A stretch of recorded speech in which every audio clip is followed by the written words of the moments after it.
that vision come to life with Driftwood and our building.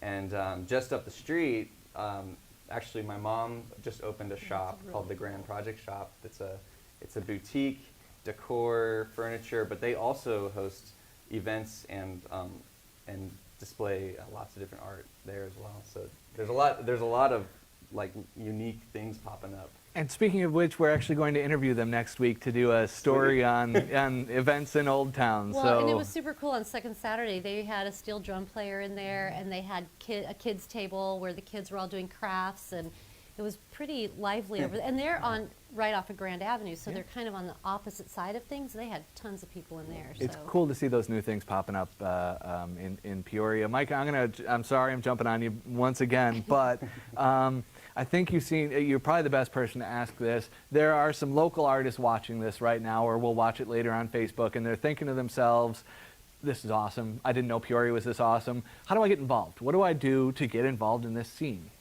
I think the starting place could be Second Saturdays. We have a submission process that's pretty easy to get in with through AZ Street Market. Desiree, who does an amazing job, shout out to her as well for orchestrating and hosting Second Saturdays. And through her website, azstreetmarket.com, there's a link for Second Saturdays, and you can basically just submit that you're interested in being a part of Second Saturdays as an artist, and then someone will get in touch with you. So that's just comes to mind for me. And then organically, I think just coming and attending these creative events, being a part of it, just networking with people, meeting other artists will naturally, I think, create opportunity. And I meet so many cool people at these events, and like I said, we're going to do an interview next week with the Grand Avenue shops because we met at the Second Saturdays. Do you want to add to that, Mary Lou? How do I get involved? Well, first, I just have to get back on Desiree Byrne. So Desiree, who runs AZ Street Market and who's really the person that I brought on board to kind of fulfill this further mission of expanding Music on the Plaza into Second Saturday. She's a Peoria-based business, so again, local businesswoman, working really hard. This is a passion project for her, so she wants to see it successful. So she doesn't lose her mind when I text her and call her 12 times a day with questions and things, because she wants to really see this be a thing. And that's why getting Micah involved, getting Axiom involved, getting the local businesses involved. Because what I said about Second Saturday, we've done all kinds of events before, and many times the complaint from the business community is, well, your event is impeding my business, right? You're closing streets, you're in my way, you're not making things better. And so we wanted to take a different approach with Second Saturday. We wanted it to be an enhancement to those businesses as opposed to feeling like we're in their way. And so that's really been kind of an overriding important kind of mantra that we say to ourselves and keeping them involved. And additionally, in terms of getting involved, I would also recommend TheaterWorks is a really great place. If you're somebody who thinks you'd like to be on stage, believe it or not, I've actually performed on that stage before. And when you say that being an artist is hard work, it is so true. It is so hard. But it's a great opportunity if you're somebody who's thinking you want to try it, or you have children who are interested.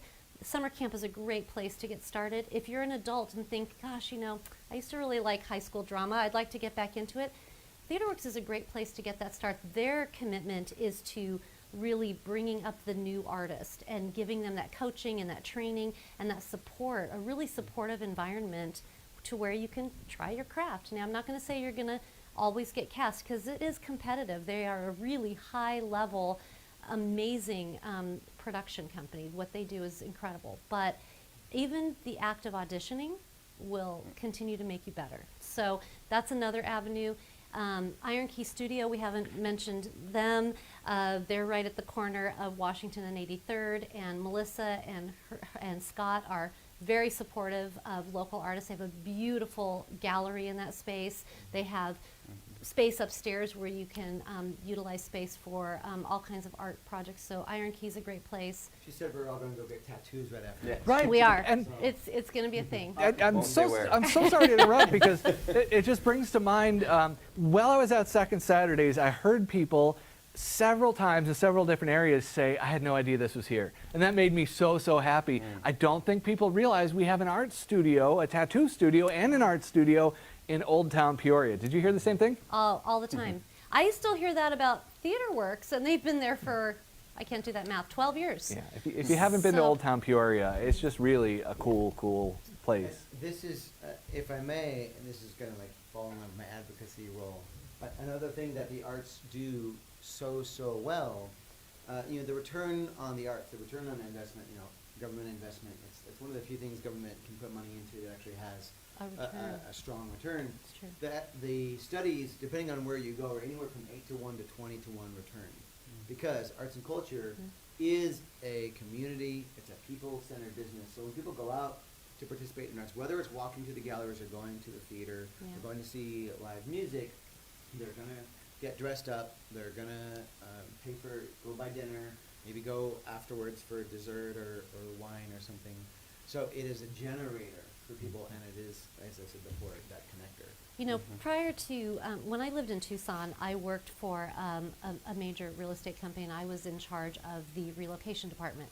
And so I worked with very large companies that were moving major companies to the Tucson area. And the first two things they would always ask me when we were getting ready to take their 500 employees out on the town to figure out where they were going to live and how they were going to invest in the community, they always asked about the schools, and they always asked about the art scene.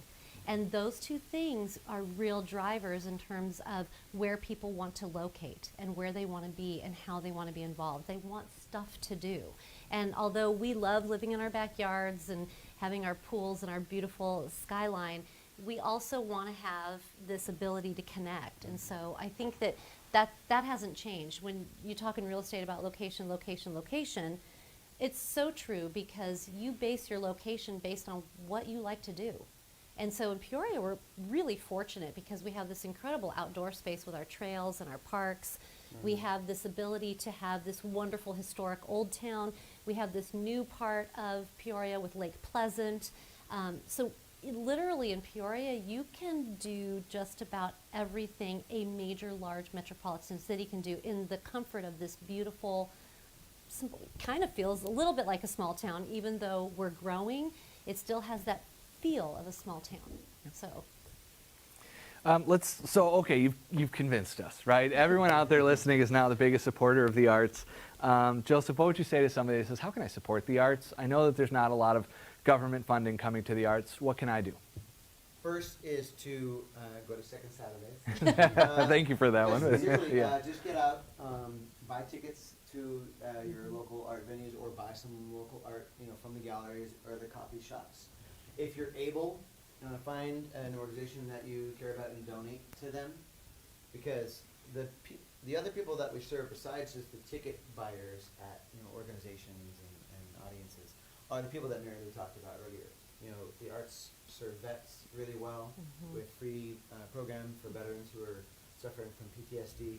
We serve seniors, we serve children, we serve people with different abilities, and a lot of that stuff is not. We don't charge them for that. So we need the public support so that way we can really take care of everybody. The arts shouldn't be purely exclusive. So get out, support your local organizations, and then if you're able, take that extra step and put them on your monthly donation checklist.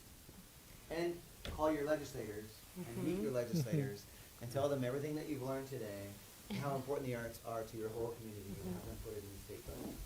That's fantastic. I would Mary Lou, please. also add Yes. that if you are someone who is so inclined, volunteerism is a great way to get involved. And it can be something as simple as, being an usher at your local community theater, or it could be something as high level as being on a board of directors. And all of that is really, really appreciated because, quite frankly, the arts can't survive without their volunteers. And I'm a big advocate of artists who create art and who are artists for a living should be paid to do what they do. So I'm not asking artists to be volunteers. I'm asking for those of us who love the arts, I find as many opportunities as I can to volunteer so that I know that the artists that I want in my community can thrive. And so that's another way to get involved. Micah, as an artist, is there anything you have to add to that? Kind of in the same vein, just go to the events, go to the concerts. and- What do you say to people that say there's nothing to do? It does frustrate me Oh, sometimes too, because all the things we just talked about, and it's going to be Friday night, and people say there's nothing to do. Open your eyes. There's Sh- a lot going on. There's a lot happening in the local music scene, the local art scene. So if I may, I've thought about this a lot over the Yeah. years, and I've lived and worked all over the valley. I think it's a historical sort of cultural perception problem that we have, that there's nothing to do. So the valley and the state did a really good job for a long time of promoting our culture and our climate and golf. Yes. And there was value to that. Like, let's Yep. promote our climate and golf. And people came here for that. And that was awesome. They just left out the arts and culture piece that we have really, really beautifully and strongly. So it's not in our heads. When you go to other cities that are known for their culture, New York's or Chicago's or San Francisco's, people know right away, oh, I can find something. So they're going to go open the weekly or click on something online. We just collectively need to remind ourselves and each other and our friends and family and the people watching and listening. You will find stuff when you look for it. We just have to remind people that there are things out there. And to like Mary Lou said earlier, follow us on Facebook and Well, and, Instagram, and not just us, but if pay attention to the newspapers. We're all trying to get the message out there. You just got to look for it. It's very hard because, marketing budgets are not big enough. They're never going to be big enough to hit everybody out there. And so one of the hardest things that I have is when someone comes to me and says, oh, I didn't know about that. And I probably spend far too much time on Facebook just looking at events and clicking interested, just so I can keep them on my radar. Because there's so many things going on. Many times on a weekend, I've got 6 different events on a particular Saturday, and I'm trying to figure out how to get to all of them. So there is a lot going on, but I think the way we communicate is different. So if you go to my parents' generation, they were used to getting the Sunday paper and looking in there for the theater reviews or seeing what's playing at the movies. My mother-in-law literally called me the other day. She goes, I don't know how to find out what's playing at the movies anymore, because they're not smartphone app. They don't have that aptitude. And so things are changing and shifting in terms of how we communicate. So we just have to probably find a better way to keep getting that information out. And hopefully encouraging people to utilize things like, I hate to say it if you're not a social media buff and you don't want to use Facebook and Instagram, but that seems to be the most direct route that we have. It's hard when you put a thing like a print budget together. It's expensive. Newspaper budgets, radio, TV, those are all really expensive ways to communicate. They're effective. They cost more money. And I might add, just go to your web browser, type in, Arts Peoria, and something's going to pop up. We hope so. Yes. I got 2 Facebook questions for you. Great. So here we go. Facebook question number 1. Again, this one's going to go for Mary Lou. I think I know the answer to this one. Do we have an artist in residence?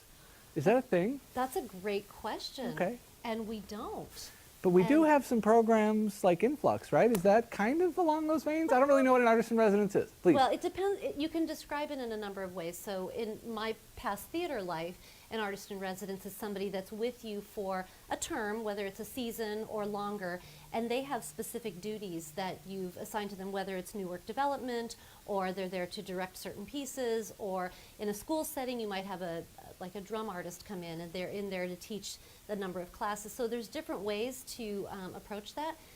That's a great question, and it's certainly, I probably should mention that in order to utilize the Percent for the Arts Fund, we have what's similar to the state. We have an arts commission for the city made up of 7 community members, and those arts commissioners really help direct how we spend that Percent for the Arts money. And this would be a great question to bring to them about how we could incorporate an artist in residence. But since you brought up Influx, I will address that. Influx is a temporary art program. It was actually started in Scottsdale 9 years ago. And now it involves several, right now 6 cities are involved in the next phase. And it allows new and emerging artists who are interested in getting into public art the opportunity to apply for smaller public art projects that are on display for a year.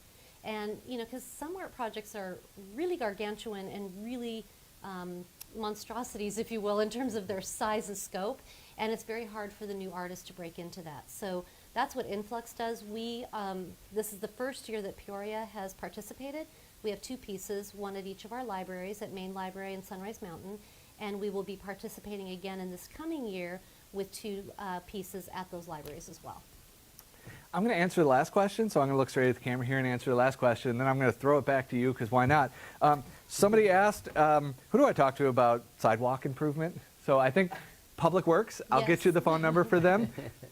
But it's kind of weird they posted it on the arts page, so I'm just going to assume for a second maybe they were asking a question like, what if I want to bring art to my community? Great question. And we have, so the arts department, arts and events, is part of a new department, newly created department a year ago called Neighborhood and Human Services. And that's really part of our directive, if you will. Our mantra is to get to the neighborhoods and understand the unique needs of each neighborhood and what is it that you want. So if your neighborhood is interested in having block parties, or if your neighborhood has an interest in doing a public art piece in your park, or if your neighborhood, there could be 100 different things, but that's really our mission and our goal. But you're certainly welcome to contact me directly on if you think that there's a possible art project in your neighborhood that you can get community involvement on, you want to know how to do that, be happy to help. We also have an arts grants program that allows organizations, right now it's for any type of organization, nonprofit or for-profit, whatever art program you might be interested in putting together, and there are funds available, and that happens, it goes out every end of January, and it closes, the applications close in like April, and then it gets funded once it goes through Mayor and Council, goes to the Arts Commission, then goes to Mayor and Council for approval, but you can get funding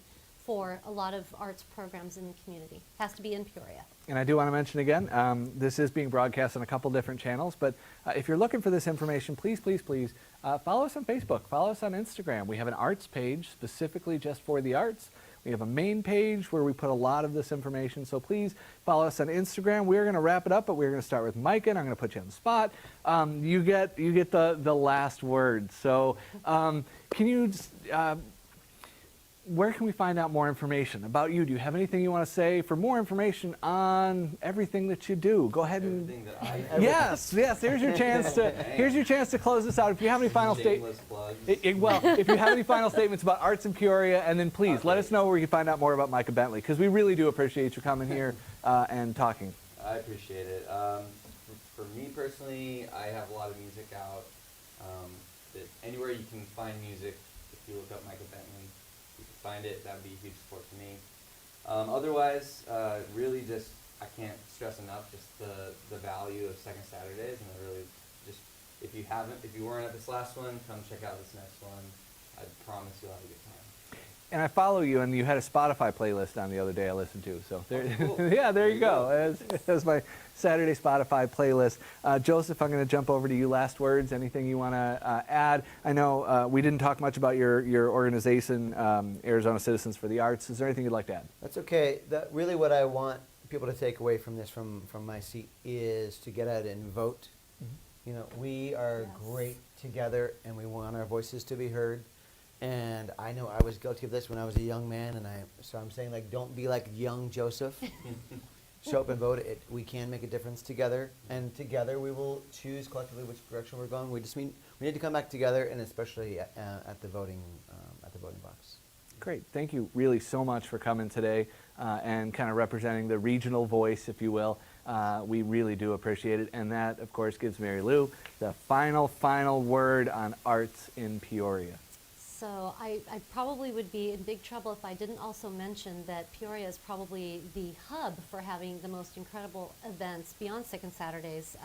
So for many, many years, our special events team has really knocked it out of the ballpark in many ways. And we also, by the way, have a sports complex right up the road too. We literally have everything here. So I would also say that it's really important for all of us to know that we're not going to please 100% of people 100% of the time. Mm-hmm. And so the only way that we have the opportunity to improve and to grow and to get better is for you to communicate with us as well. So if there's something that's not working at an event or in your neighborhood, or if you just want to express your feelings about what direction we're going in the arts and in events, I am really open to that.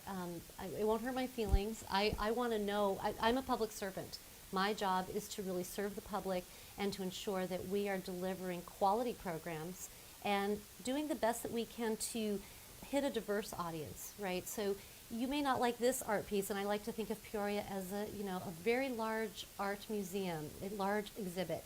And you might not like the west wing of the exhibit. That might not be your flavor, but maybe this piece is. So we're hoping to really be as diversified as possible, but also we really not necessarily can't be all things to all people, but we try to hear everything that the community wants and to do our best to incorporate that. And the way we do that is by involving people in the process. So I would just welcome you to call me, beat me if you want to chat with me.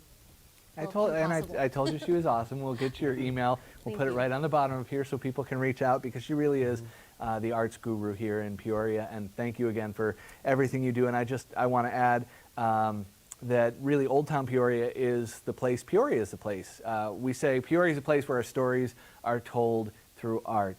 And that art can be anything from music to the sculptures out front to going to theater works, whatever you are into. And if you're not, experiment.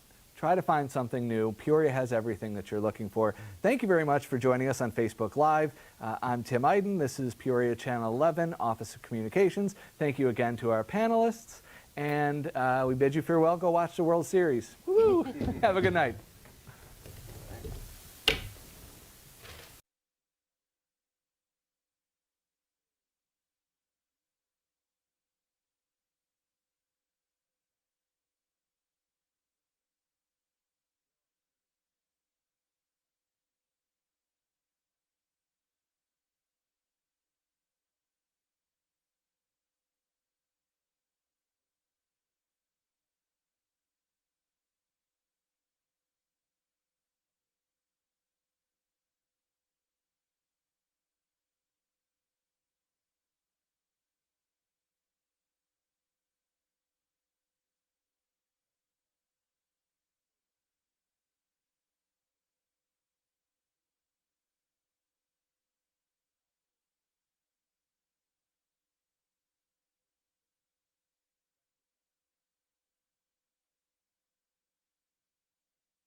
Welcome everyone to our first ever virtual Caregiver Connect.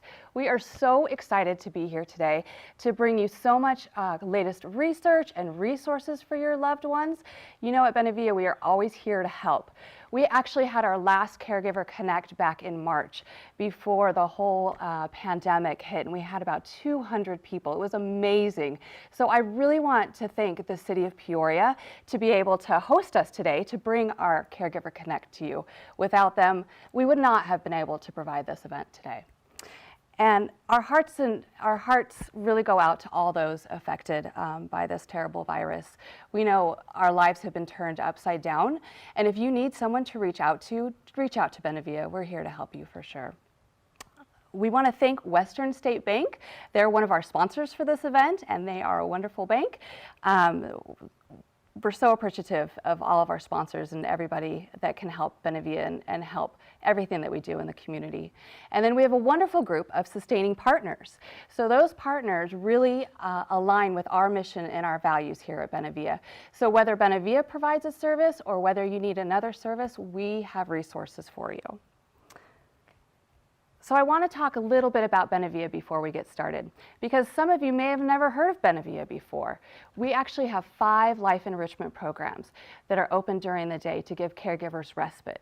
And in these life enrichment programs, we serve people with dementia, stroke survivors, people with Parkinson's, and we have one program for people with individual intellectual and cognitive disabilities.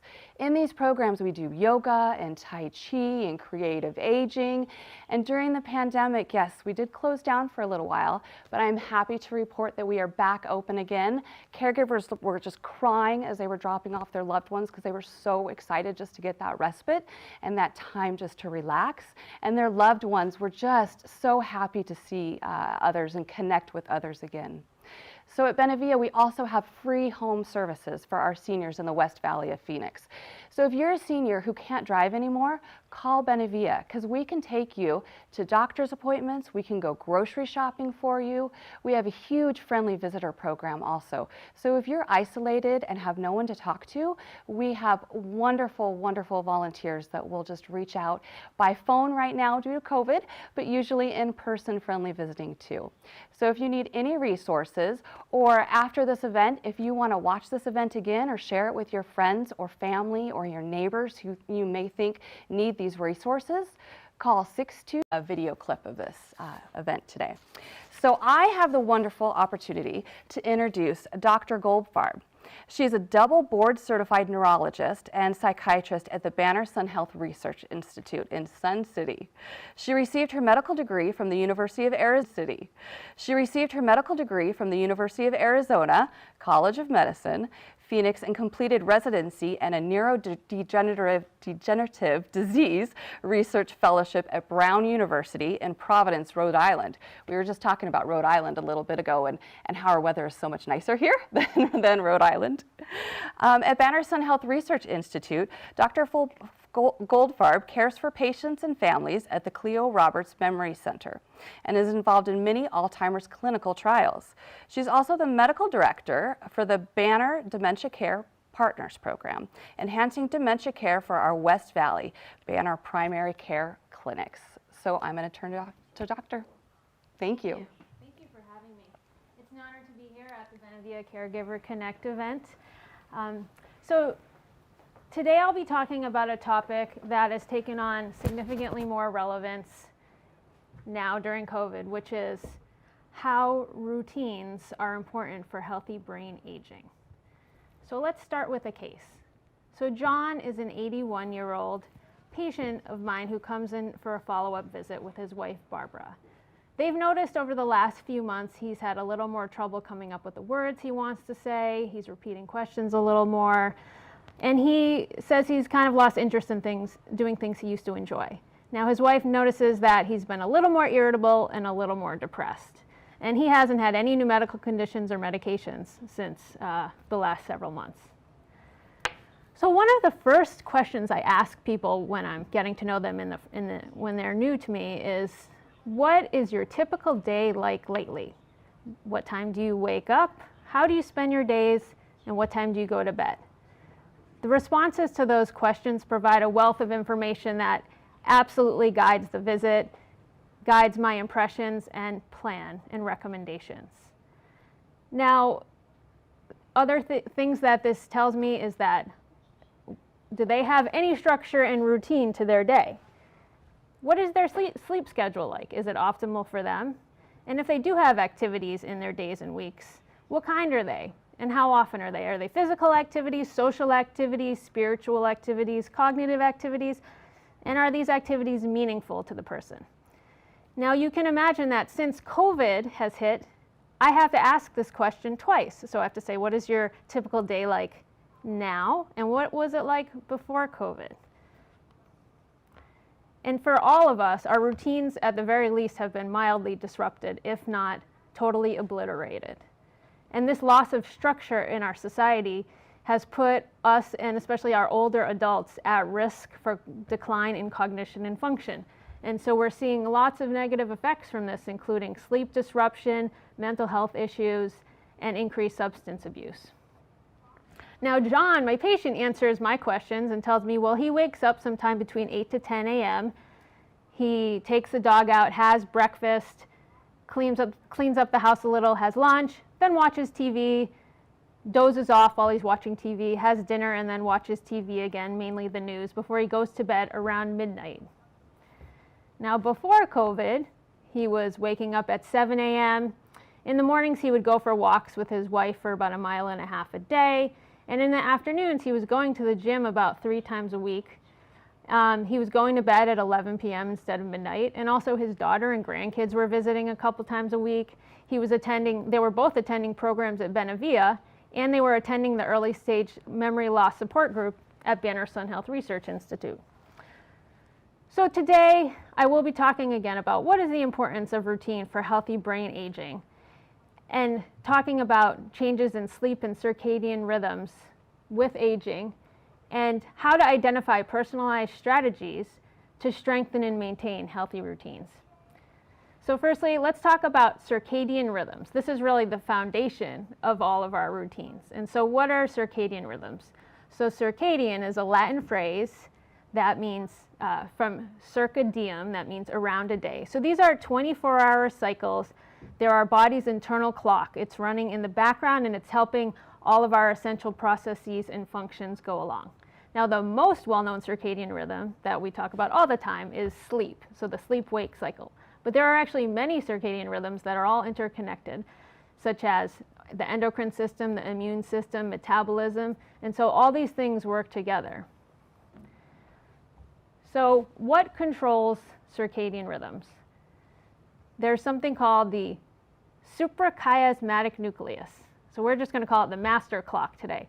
It's deep in our brains in the hypothalamus. And that is essentially the conductor of this orchestra that sets the rhythm for the body. Now, this is important because each organ has its own circadian rhythm. Most cells in our body have their own clock, so we need this master clock to keep everything on schedule. Now, what tells our master clock what time it is? So the primary thing that tells our brain what time it is light. So light coming into the eyes, traveling to the back of the brain to the master clock. And the light says, oh, it's daytime. So we make sure there's so the brain stops melatonin production, which is the sleep hormone, or keeps melatonin from being produced. And it also sets into effect all of these other circadian rhythms and body systems that I mentioned, setting your body up to function optimally during the day. Now, there are other external cues besides light that are also important and essential, and these really are our routines. So these are meals, physical activity, social activity. And so when these are done on a routine basis, our bodies can prepare for these things to happen, and they can do them well during and then after. So for example, meals. So if we sort of have a regular 3 meals a day schedule, our bodies know when that's coming, and we all sort of know what that feels like to be hungry at typical times during the day. And then after we eat, our bodies digest. So again, when we do this all in a rhythm and routine, it sets us up for success. And there's a synergy between all of these external cues and the internal clock. So what happens when our circadian rhythms are disrupted? So in other words, the way I put it, when your routine is disrupted. So if it's just briefly or transiently, then your body should be able to reset. For example, when we say fly across the country or fly across the ocean, most of us have had the experience of jet lag. Okay, and that's because our bodies are expecting to see light and dark at a certain time, and that doesn't happen. But we all know that over a few days, our bodies adapt to this because we're also engaging in these other things that I mentioned, like meals and physical activity and social activity. So what about with aging? What can affect circadian rhythms just with aging? So the structures in the brain responsible for the master clock and getting the light from the eyes to the brain can become atrophied or shrink over time. And so that can make that connection a little more difficult.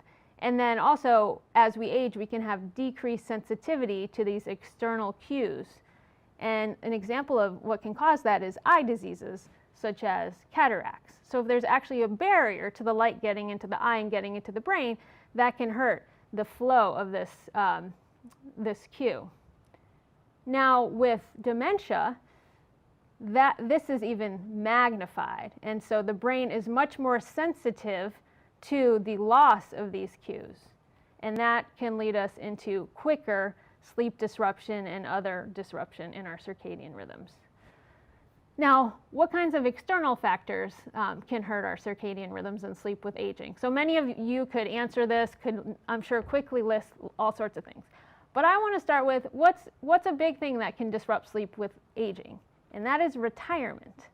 So most of us spend our work life being excited to retire, but then maybe we don't all have a plan for when suddenly there's not much structure and routine. And maybe our alarm clock gets permanently retired also. So what can happen? Well, a person may linger longer in bed in the morning. They may take naps during the day. They may stay up later and be, say, watching TV and go to sleep later than typically. Now, this has negative effects also, of course, when we're not sleeping well or not having our optimal sleep schedule on the daytime, the other circadian rhythm. So also important is having having an optimal sleep window. So something that can disrupt our sleep and circadian rhythms is when, for our individual needs, we are not sleeping at the chunk of hours during the night that is ideal and optimal for us. So everyone is unique in where their best sleep window is. And some people, when they retire, for example, their sleep improves because perhaps they're in a job where they had to wake up extremely early, and maybe they're a night owl. So they had to wake up at 4 or 5 in the morning to get to work, say a teacher. But really, for their personal system, they maybe should be able to sleep till 7 a.m., for example. And so they feel better upon retirement.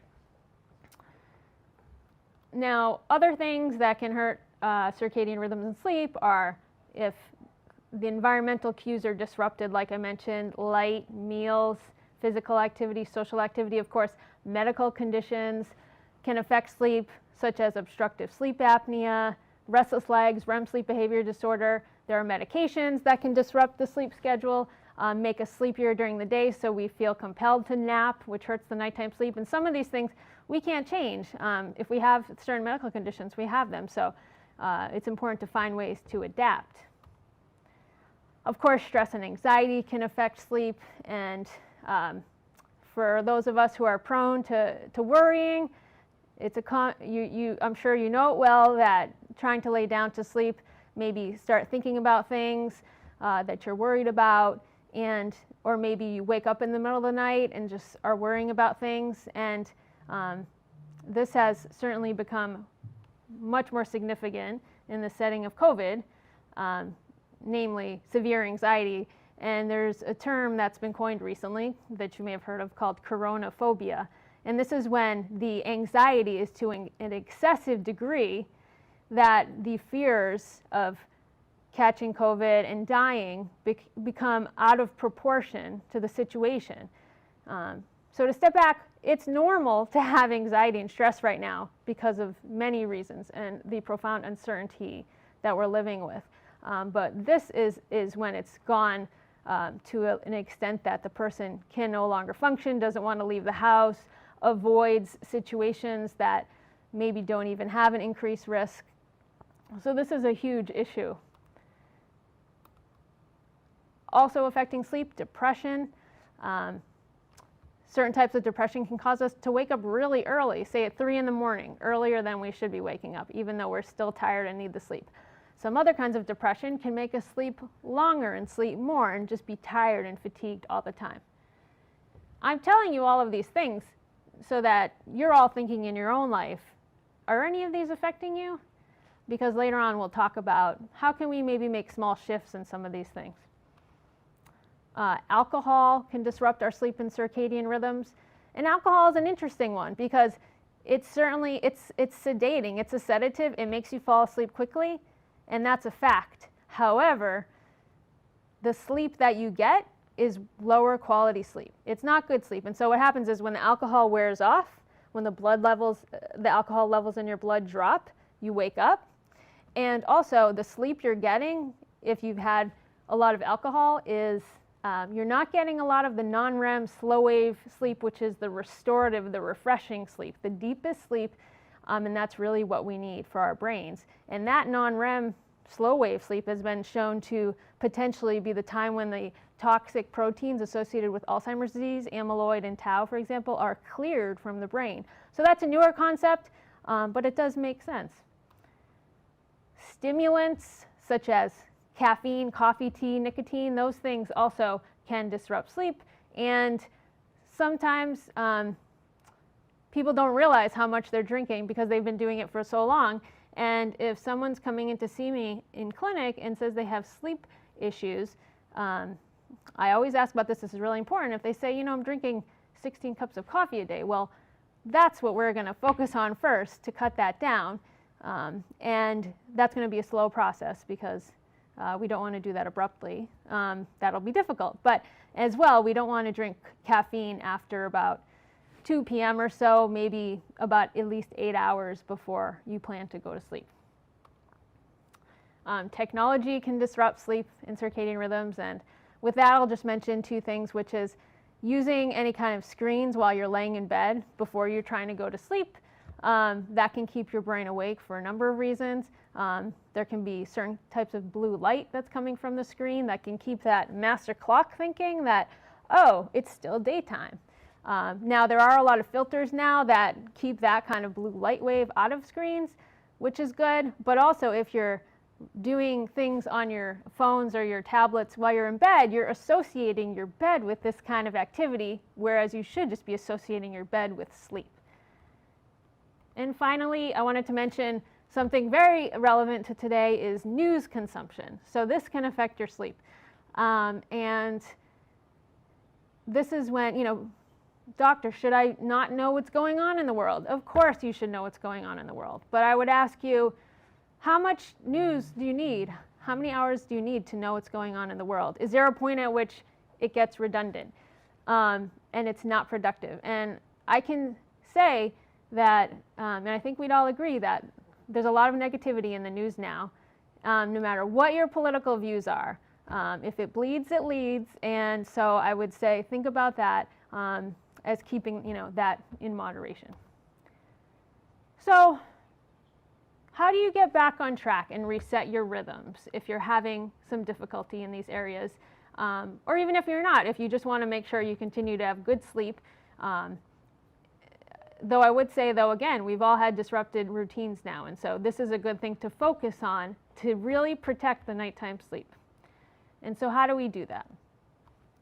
So I talked about identifying your personal sleep window. I would encourage you to really take the time to think about what is that for you.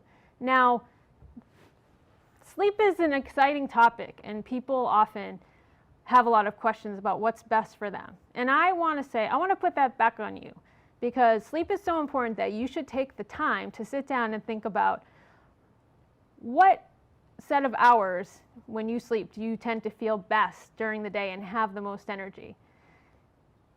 It used to be that it was said, a lot of people said, well, you need to sleep everyone needs 8 hours of sleep a day. So that turns out that's not true. And in the last decade, there's been an explosion of sleep research. So it seems like it's somewhere between 6 and 9 hours a day. It depends on the person, but probably if you get at least 6 hours, that's good for some people. And then, you know, going to bed, is it 10 to 5? Is it 11 to 6? Is it, you know, 8 to 4? So it's really up to you, and it's so much better to figure that out if you're having sleep trouble than to just reach for a sleep medication, because that is ultimately going to be counterproductive, and it's not good in the long run to use those. Now the next point is stick with a fixed wake-up time. So find the time that works best for you and set an alarm clock if you have to. And you may have to pull that alarm clock out of retirement. But I assure you that if you find the right time for you, say 6:30 a.m., you're going to feel better during the day. So make that an important part of your schedule, because that's going to set you up for success for the rest of the day. Then your body's going to know, okay, it's time to start the day. Let's get all these circadian rhythms going. Let's get things ready. The next point about improving your sleep is limit daytime napping. So this can be a controversial topic, And I often hear, you know, but I'm 85 years old. Haven't I earned the right to nap? Yes, absolutely. So what's the best kind of napping? It's a power nap. It's really going to be 30 minutes or less. Sometimes, you know, when with the folks I work with in clinic, I say up to 45 minutes is okay. And really just one nap a day. Now, if you're moving into more severe, moderate to severe dementia, maybe 2 power naps a day is what is needed. When you start napping more than that amount of time, what you're doing is you're decreasing your need to sleep when it comes for the nighttime sleep time. When it's your bedtime, you know, you might notice, I'm having trouble falling asleep at night. It's because you're not tired enough because you maybe napped too much during the day. And so how do we fill our time if we have these naps, if we have nothing to do because of COVID taking away all our routines? Well, I'm going to talk about that shortly. How can we adapt and find things to bring, meaningful things to bring into our days? And finally, maybe the most important thing is to listen to and trust your body and your circadian rhythms. Your body will reset itself. If you have a bad night's sleep and you are sleep deprived and you're exhausted, you will have a high quality sleep that next night if you let your body do it and not stress and worry about it. And I know that's hard to do sometimes, but sleep is essentially like an autonomic dysfunction, like digestion. You're going to do it even if you're not thinking about it, okay? And amazingly, what happens is our bodies are very smart. So if we have that bad night of sleep and we're really tired the next day, the subsequent night of sleep is going to be full of the higher quality, slow wave restorative sleep. So you're going to get more of that restorative sleep in that next night because you're so tired versus a typical night's sleep.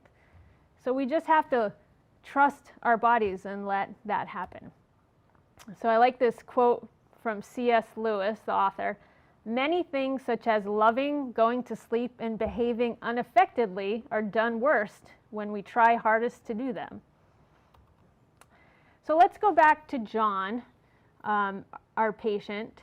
So, you know, he's had a little bit of cognitive decline, mood changes, a little bit irritable lately, a little bit depressed, not as excited to do things that he used to enjoy. So when I'm going through my questions and trying to figure out how, you know, what's the next steps in this situation? Could this be progression of his Alzheimer's disease? Well, first I see that he's had a change in his routine, and he's not doing a lot of the things that he used to do. He's not waking up at 7 a.m. strictly. He's getting up at variable times in the morning. He's going to sleep later. He's napping during the day, whereas he used to go do some exercise. He used to spend time with his family and go to these different groups at Benavia and Banner Sun Health Research Institute, and all of those things are gone away. And so my first step is going to be, let's target these things before we start talking about thinking, you know, assuming this is just progression of Alzheimer's disease. Now, again, going back to John is an engineer. So I'm going to guess that he likes to get into the details and plan things.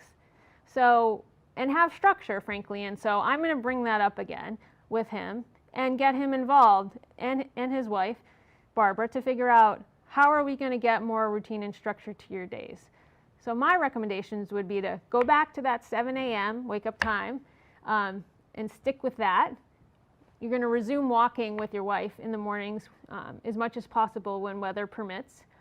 And if gyms aren't open, which most of them are now, but who knows, they may close again, it's important to have a plan. So how are you going to get that physical activity if you can't get it at the gym or outside? Because we are in Phoenix area, so we do know that almost half the year it's really hot out during the day. And so probably it may not be feasible to walk or do exercise outside for much of the year. And so it's important anyway for us here to have a plan of how can we do some exercise indoors. And there are lots of programs accessible online and free that to help with exercise in the home and something for everybody. Of course, you need to do it safely, but I would encourage John to look into that as well. I'd encourage them to get back into the Banner Sun Health early stage memory loss support group. We do have everything virtual now. So all of our programs and groups are accessible now online. And although you may say, well, it's not as good like that, I'd rather, it's important to be with the people in the group or the different activities. Okay, absolutely, it's different, and it may not be, and it won't be like it is when it's in person.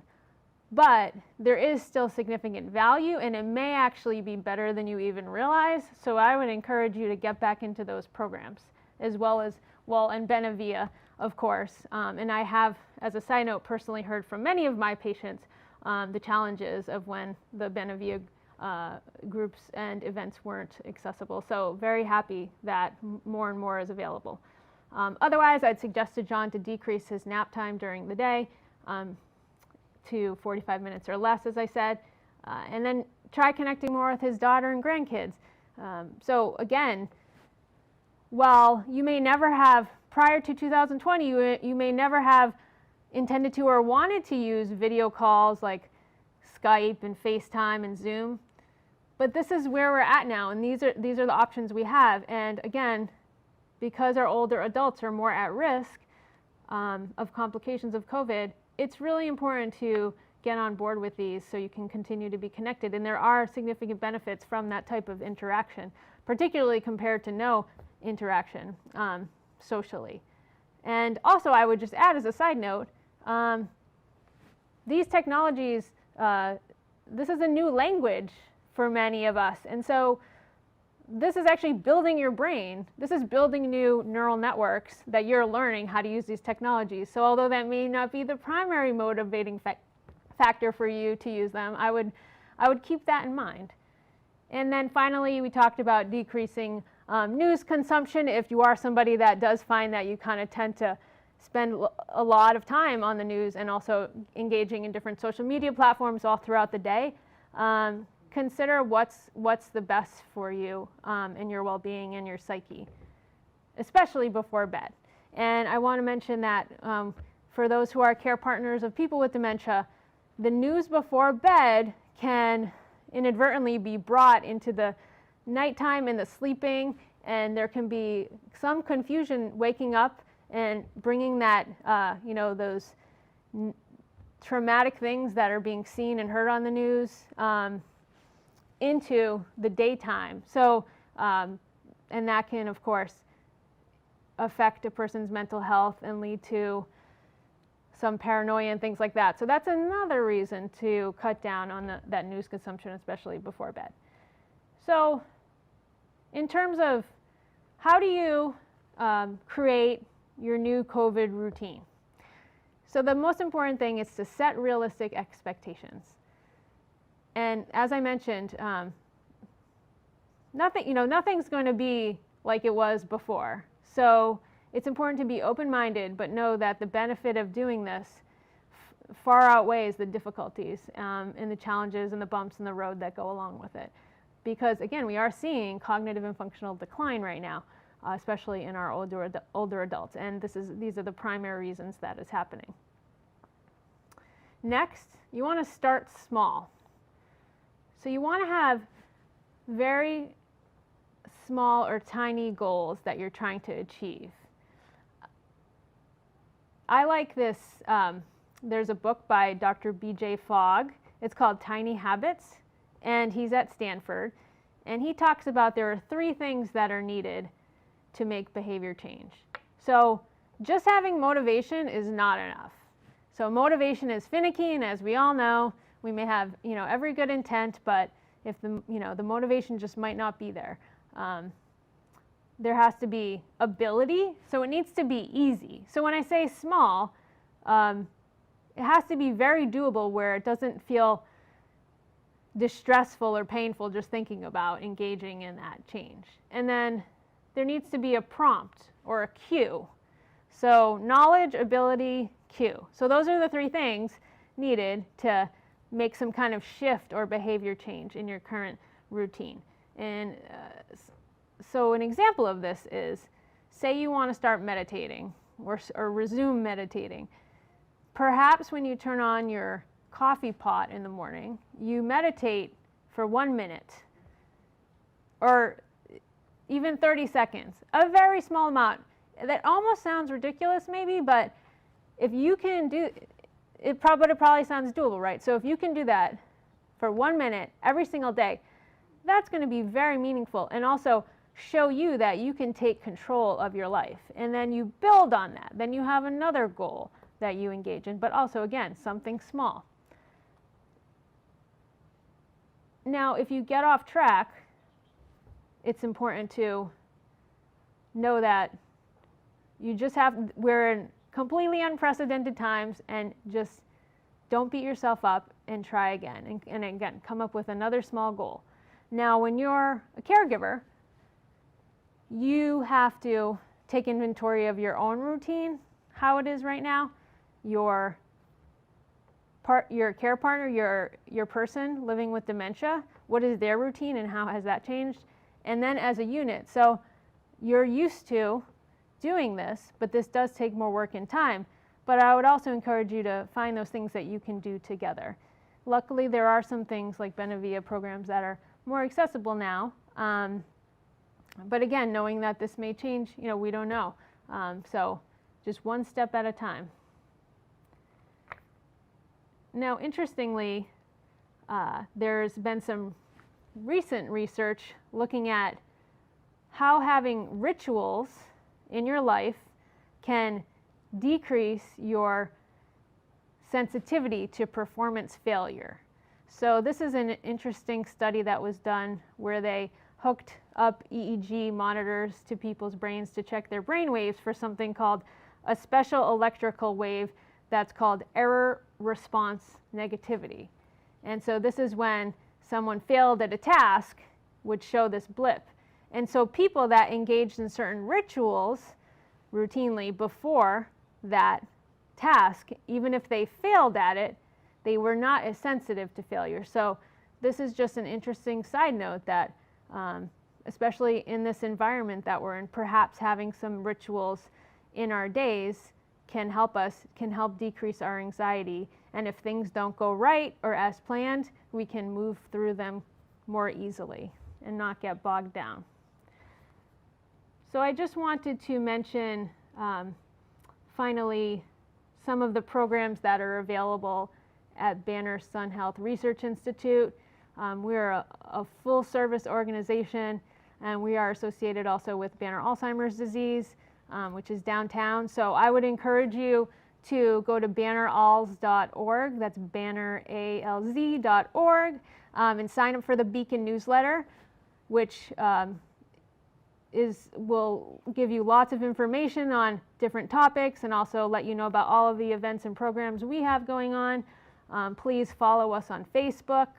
We have a brain health check-in. If you're worried about having some memory trouble, you can get in touch with us.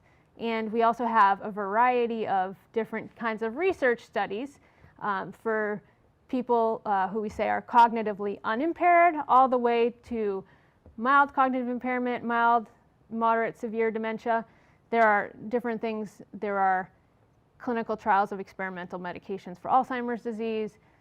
There are also studies that we're doing where we just monitor people once a year and do some different tests, and you help us learn about these diseases. And this has a huge impact. So I encourage you to do those things. So if there are, please send your questions through the Facebook box, and I welcome anything to do with, this topic or in general with dementia. And with that, I'll ask some questions from the public that have been asking as we've been talking here. So thank you so much. I'm Tim Iden with the City of Peoria. I'm going to be your moderator for today. And if you have questions, feel free. This is your time to post them on Facebook. We can also reach out afterwards if you're watching this not live. But if you're watching live, feel free to ask some questions. So I do have some questions from the public. The first one is about technology. There's a whole host of new technology that can monitor your sleep. Fitbits, Apple Watches, that sort of thing. Do those work? Are those recommended? So those are, many of those are quite good actually at identifying our rest activity routine. And so essentially for those who don't have these type of wearable devices, they can tell when we're sleeping and they can tell when we're moving. And so that does give you a good general idea of how you're doing in that regard. And so I think that's a good starting point.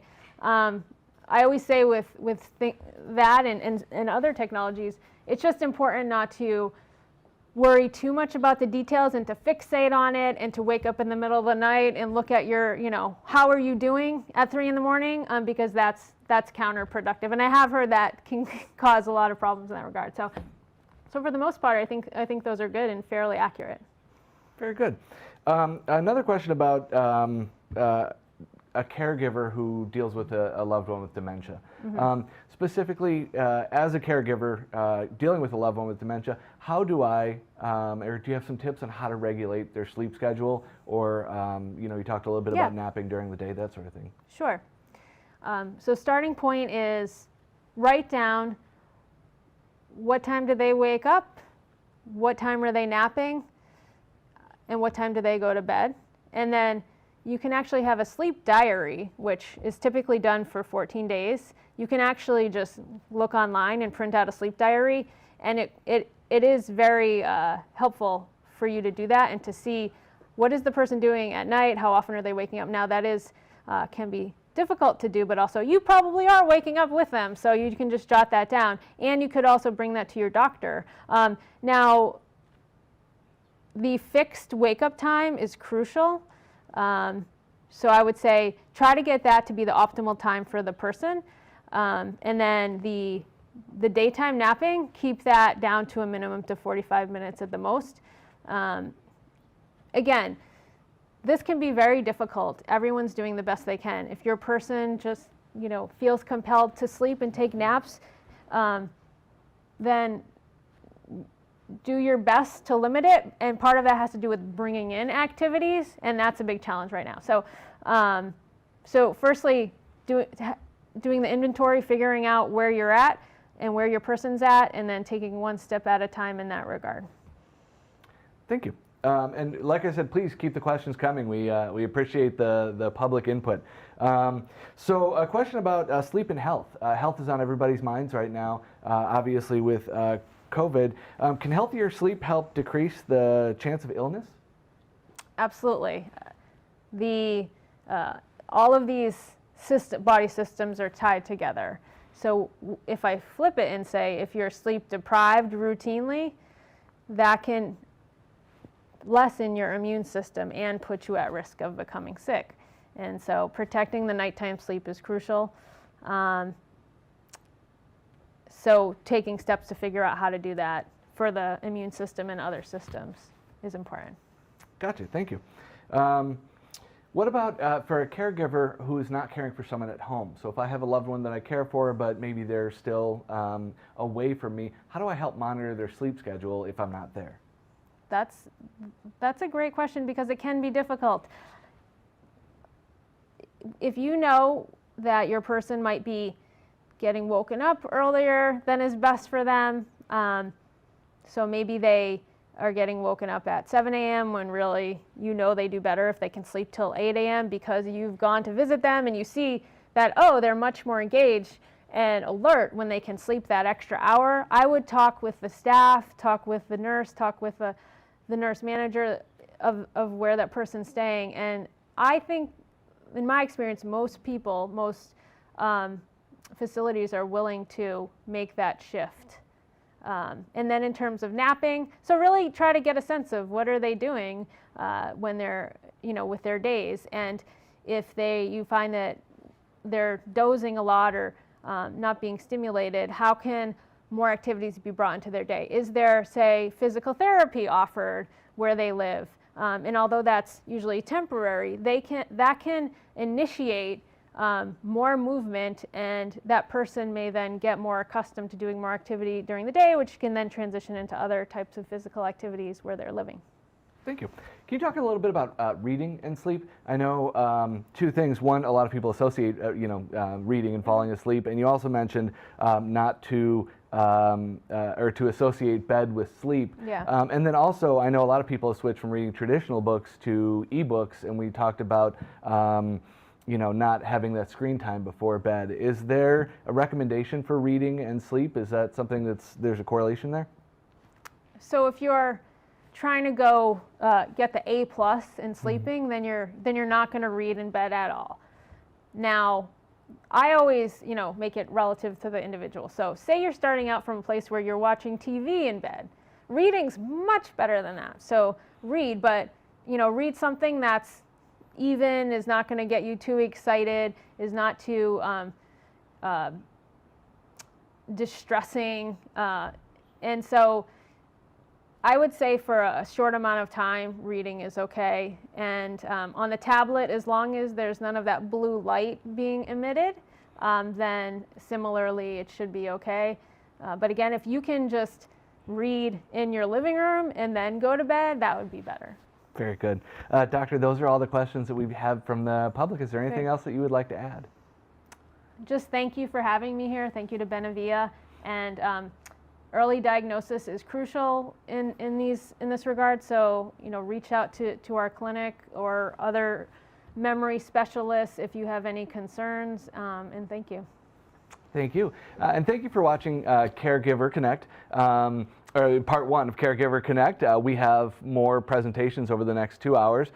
If you didn't get your question answered right now, if you're watching this at a later date, feel free to post your question right here in Facebook, and we will definitely have someone get back to you. We will be back in about 5 to 10 minutes with another presenter. And again, thank you for watching, and thank you for coming.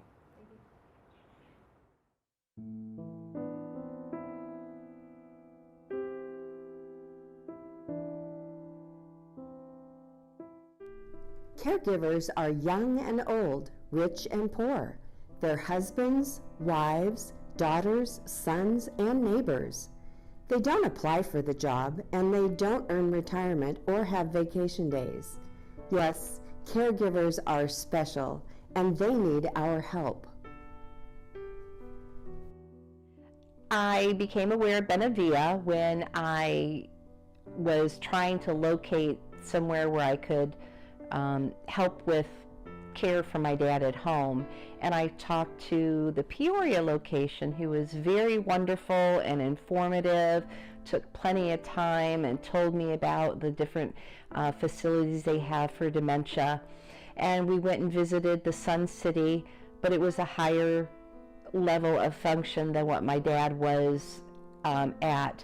And so we went over to Mary's Memory Place and have never regretted it. They've just been so caring and thoughtful and professional and polite, and I just can't, they have added so much to his life as far as just having that cognitive stimulation and that interaction, and they've added so much to our lives too, to help give us that opportunity for Dad, but also an opportunity for us to have a break in his caretaking. For every person enrolled in a Benevilla program, 2 people get their lives back, the individual and the caregiver. I don't know if I would be able to keep him at home as long as we have without the staff of Benevilla and supporting us in our goal to keep him home and to keep him walking and to keep him engaged and active. Before Benevilla, when I was living in Michigan with him and we didn't have that, he would get up, eat, and sleep. Eat lunch and sleep. Eat dinner and sleep. He was sleeping probably 20 hours out of the day. And so his life has made significant improvements since the staff of Benevilla have been involved. Again, not only for my dad, but for our lives too. I cannot tell you how much it's appreciated, because without it, I would not be able to have my dad here at home and be able to maintain that. So, and it's not just me, my dad, if he were able, he would say thank you. Without your support, Benevilla wouldn't be here today to serve so many in our community. You are here. You are Benevilla. And you are enriching lives.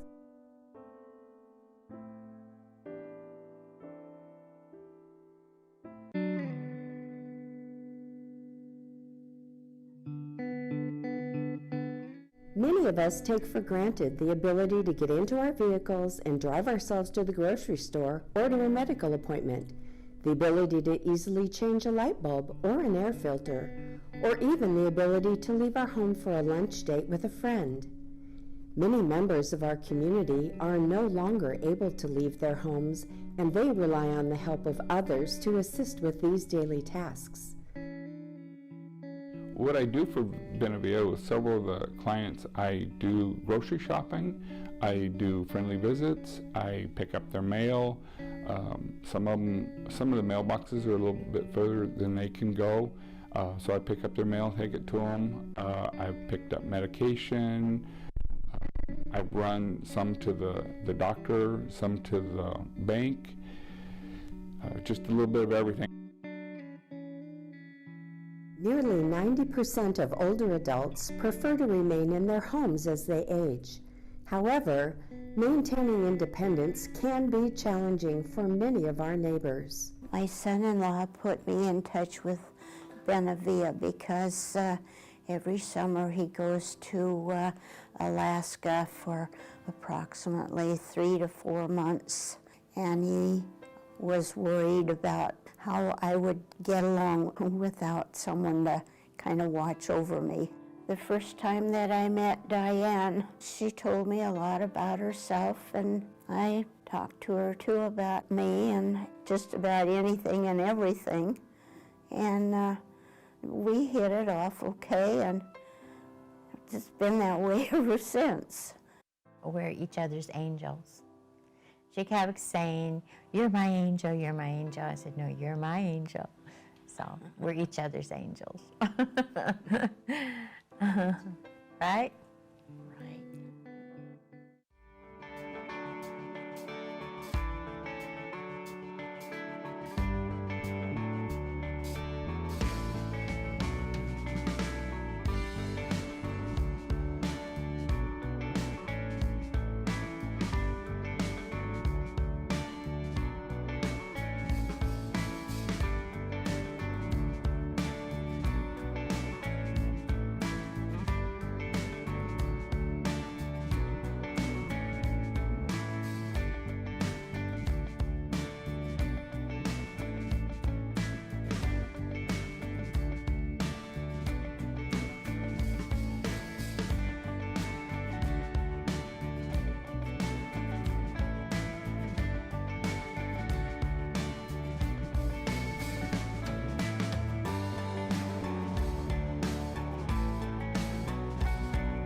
Hi, I'm Tim Iden. Welcome back to Caregiver Connect, brought to you by Peoria Support and Benavia, which is also sponsored by Western as well. I'd like to introduce our next guest. Our next guest is Brenda Holt.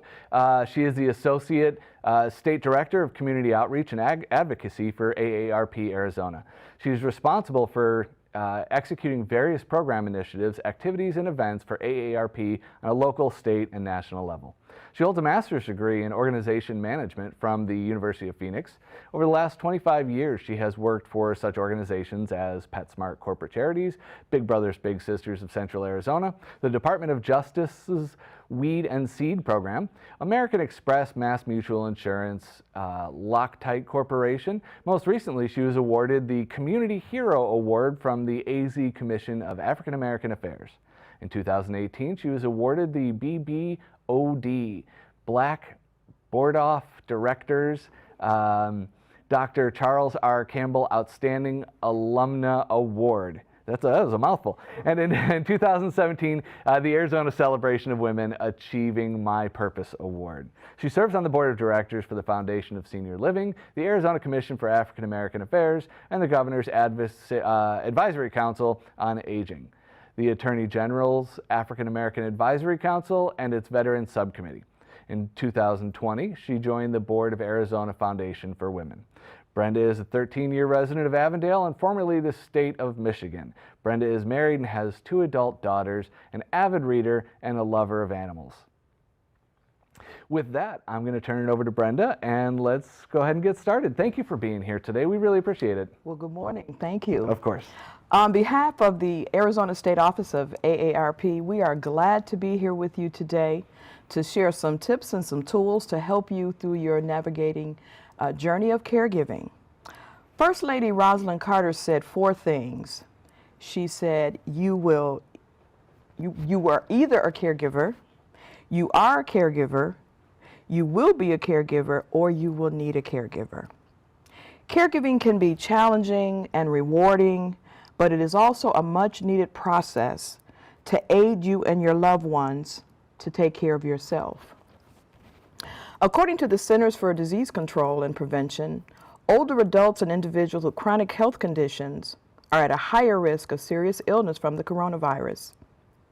Many of these vulnerable individuals also live in communities where disease spread quickly, such as in our nursing homes and our assisted care living facilities.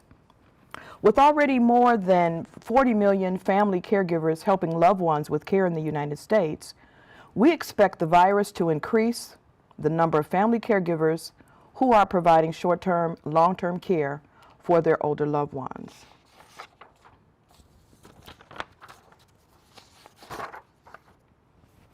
ARP wants to offer some tips and some guidance to family caregivers, specifically to help them tackle how to create a plan for those that they're caring for, and supporting those that are new to the caregiving process due to the virus impacting more of the older population.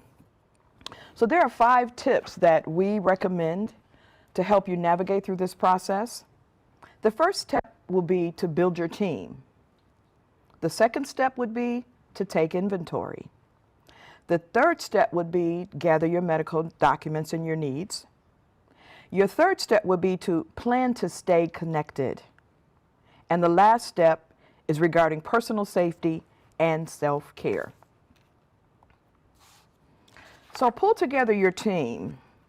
Putting together a team is paramount. It is very important that you put together a team that is going to help you on all fronts, whether it is cooking a meal, whether it is running errands, whether it's potential doctor appointments, making phone calls, doing some banking, whatever that is, you need to assemble a team.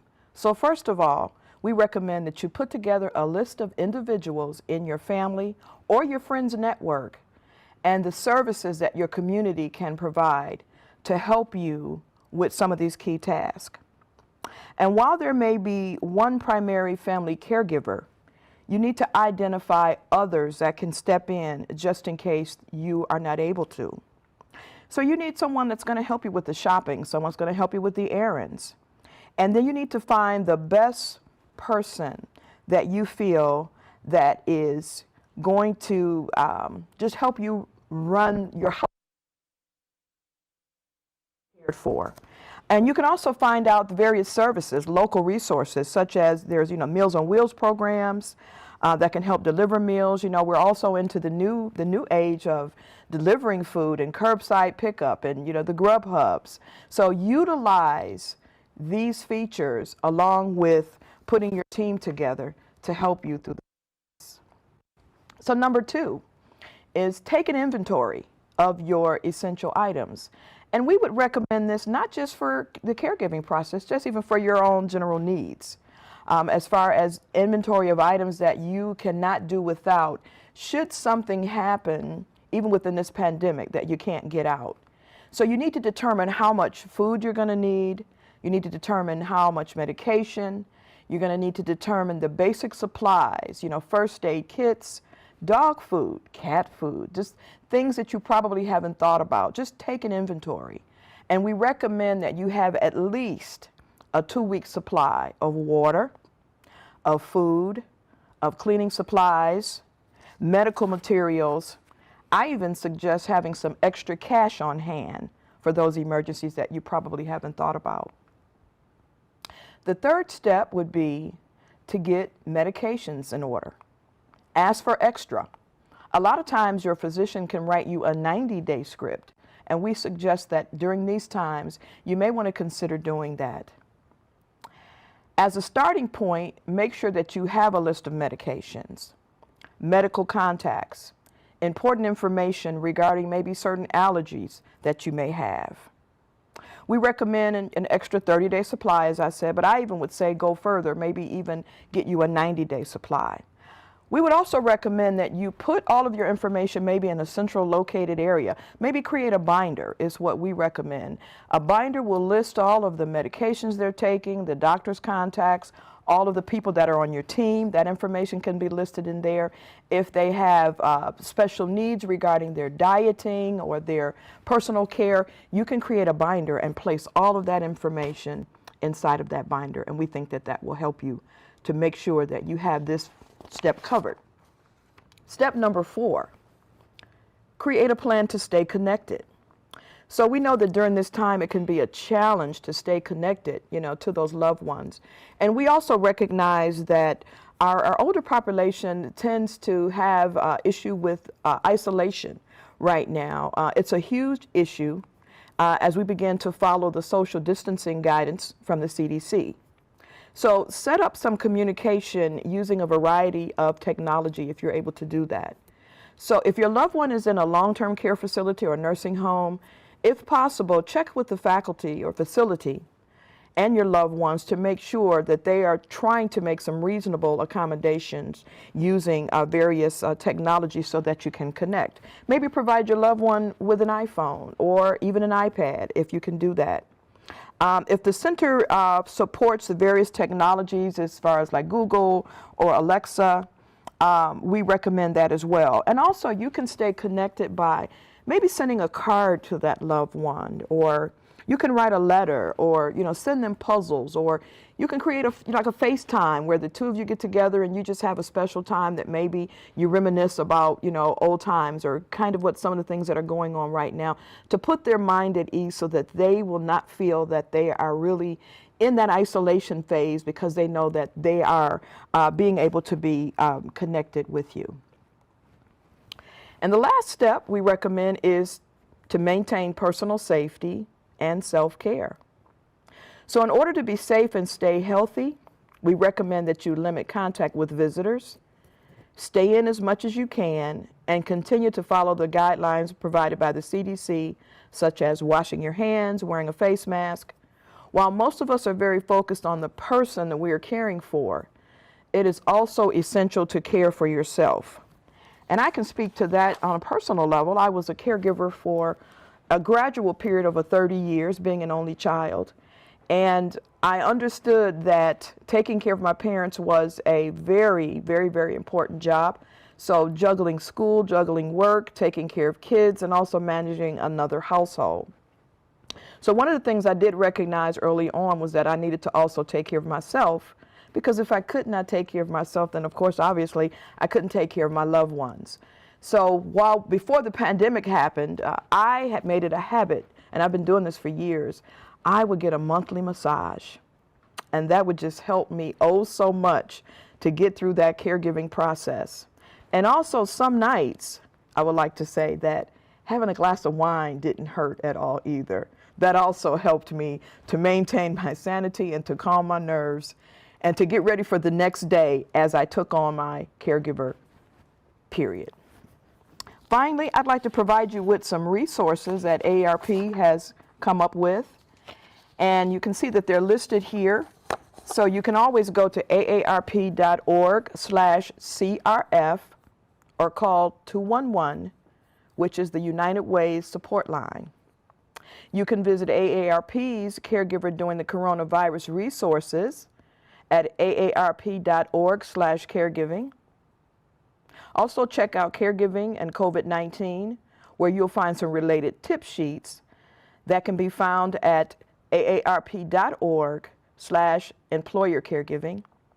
And finally, we have an online Prepare to Care guide that is free, and it is available to anyone who would like to get this guide. You can reach that at aarp.org/prepare to care. Thank you for your time. We hope that we have provided some helpful tips to help you navigate through your caregiver journey. And we know that sooner or later this pandemic will pass and we will get back to some semblance of some normalcy, but we also know that the caregiver journey never ends. So we want to thank all of you who are in the trenches of caregiving. It is a very challenging and can be a very challenging time in your life, but be patient with yourself, be patient with your loved ones. Make sure you reach out and put that team together. Make sure you have your medical needs taken care of. Make sure you've done your inventory piece. Make sure you reach out for the resources that we've provided and others. You can also connect with Benevilla. We are a partner with Benevilla, and it's been a great partnership with them, and they too are just as invested in this caregiving initiative and journey as we are. Thank you. That's great information. Thank you so much. And thank you for your experience as well. I think a lot of people right now have become caregivers that may never have been caregivers before or never thought of themselves that way. They may have, healthy parents that are older, but are now, just not leaving the house as much. So COVID-19 really has, I think, changed the dynamic of what a caregiver is. It is. So that was great information. Okay. I have some questions from the public. So. First of all, please, if you have questions, post them here on Facebook. We're monitoring those questions and we can ask them live. Also, if you're watching this and it's recorded, feel free to put your questions in anyway, and we will definitely get back to you. So let's get to a couple of questions from the public, and this is a really, really important one because it's about the delicate balance of how do I navigate the slippery slope of doing what I can for my loved ones without feeling guilty. Yeah, okay. It really is a tough one because there's only so much time in people's days, and balancing my life with that of the person I'm giving care for. Okay, well, let's be clear. It is a slippery slope. Yeah. It is, and trying to balance it all can be challenging. I would recommend that you try best you can to develop a schedule. So if you know that mom has that doctor appointment tomorrow at 10, you need to make sure that that's on all of your devices so that you won't miss that appointment. Also, you look at needs, I guess, versus wants per se, and I'm going to say that you take care of the needs. And if there's some things that can wait, that's where your team comes in. And that's where you begin to ask others. And I think one of the mistakes I feel that caregivers do make is they think they can do it all, and you cannot. And you will burn yourself out rather quickly if you think you can do it, but you just can't. So I would say is to try to develop a plan through utilizing the team that we talked about, and do not feel guilty about taking time for yourself. If you want to take that extra 20-minute bubble bath, make sure you carve out some time to do that. If you want to go and go to the park and read a book, do not feel guilty. Just make sure that the loved one, of course, is covered so that you can do that. Now, if they're in a facility, you pretty much already know that they are, there and they're taken care of. Maybe you were going 5 days a week. Maybe you might want to cater that the next week and maybe do 3 days a week to give yourself some time off. So I would say take care of them, take care of you, and don't feel guilty about taking time for yourself. Yeah, and you talked a lot about taking care of you. I think that's so important because, for an empathetic person, we often put the needs of others before the needs of ourselves, and it's important that you take care of yourself. Otherwise, you burn out. You do. That's fantastic advice. So a little bit more talking about COVID. Again, thank you all for your questions. How do I ensure my loved one is social distancing, wearing a mask, without also, maybe panicking them and causing anxiety? Where there's another balance there. How can I ensure that they're doing the right things? Well, this is all new to us, and the mask feature is, new to everyone, not just, the loved ones that you're caring for. And I think that if you lead by example, so I think if you're caring for someone in the home and you have to take them out, I think you might need to do a little practicing or have that conversation, with them before you take them out to make them understand the importance of the need to wear the mask and why, and it's to protect everyone. And I think, most people will kind of agree to that they're trying to protect, everyone.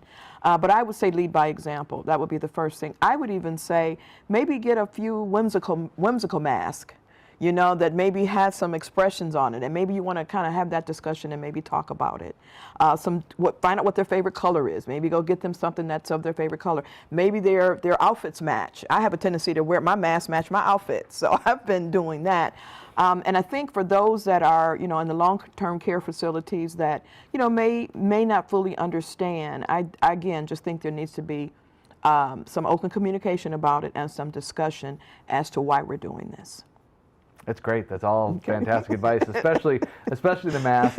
I find I don't like to wear the surgical ones because I want to, kind of reflect my personality a little bit. And I even think that, sometimes I'm out even, and they can be uncomfortable. And there are times that even, every now and then I'll just, kind of take them to air them, just to get a little extra air in. Right. Even suggest that to them. Well, you got to wear it. It may be uncomfortable, but here's what we're going to do. Every 10 minutes, maybe we're going to pull out and get a little air in. Or that balancing act. Absolutely. Good.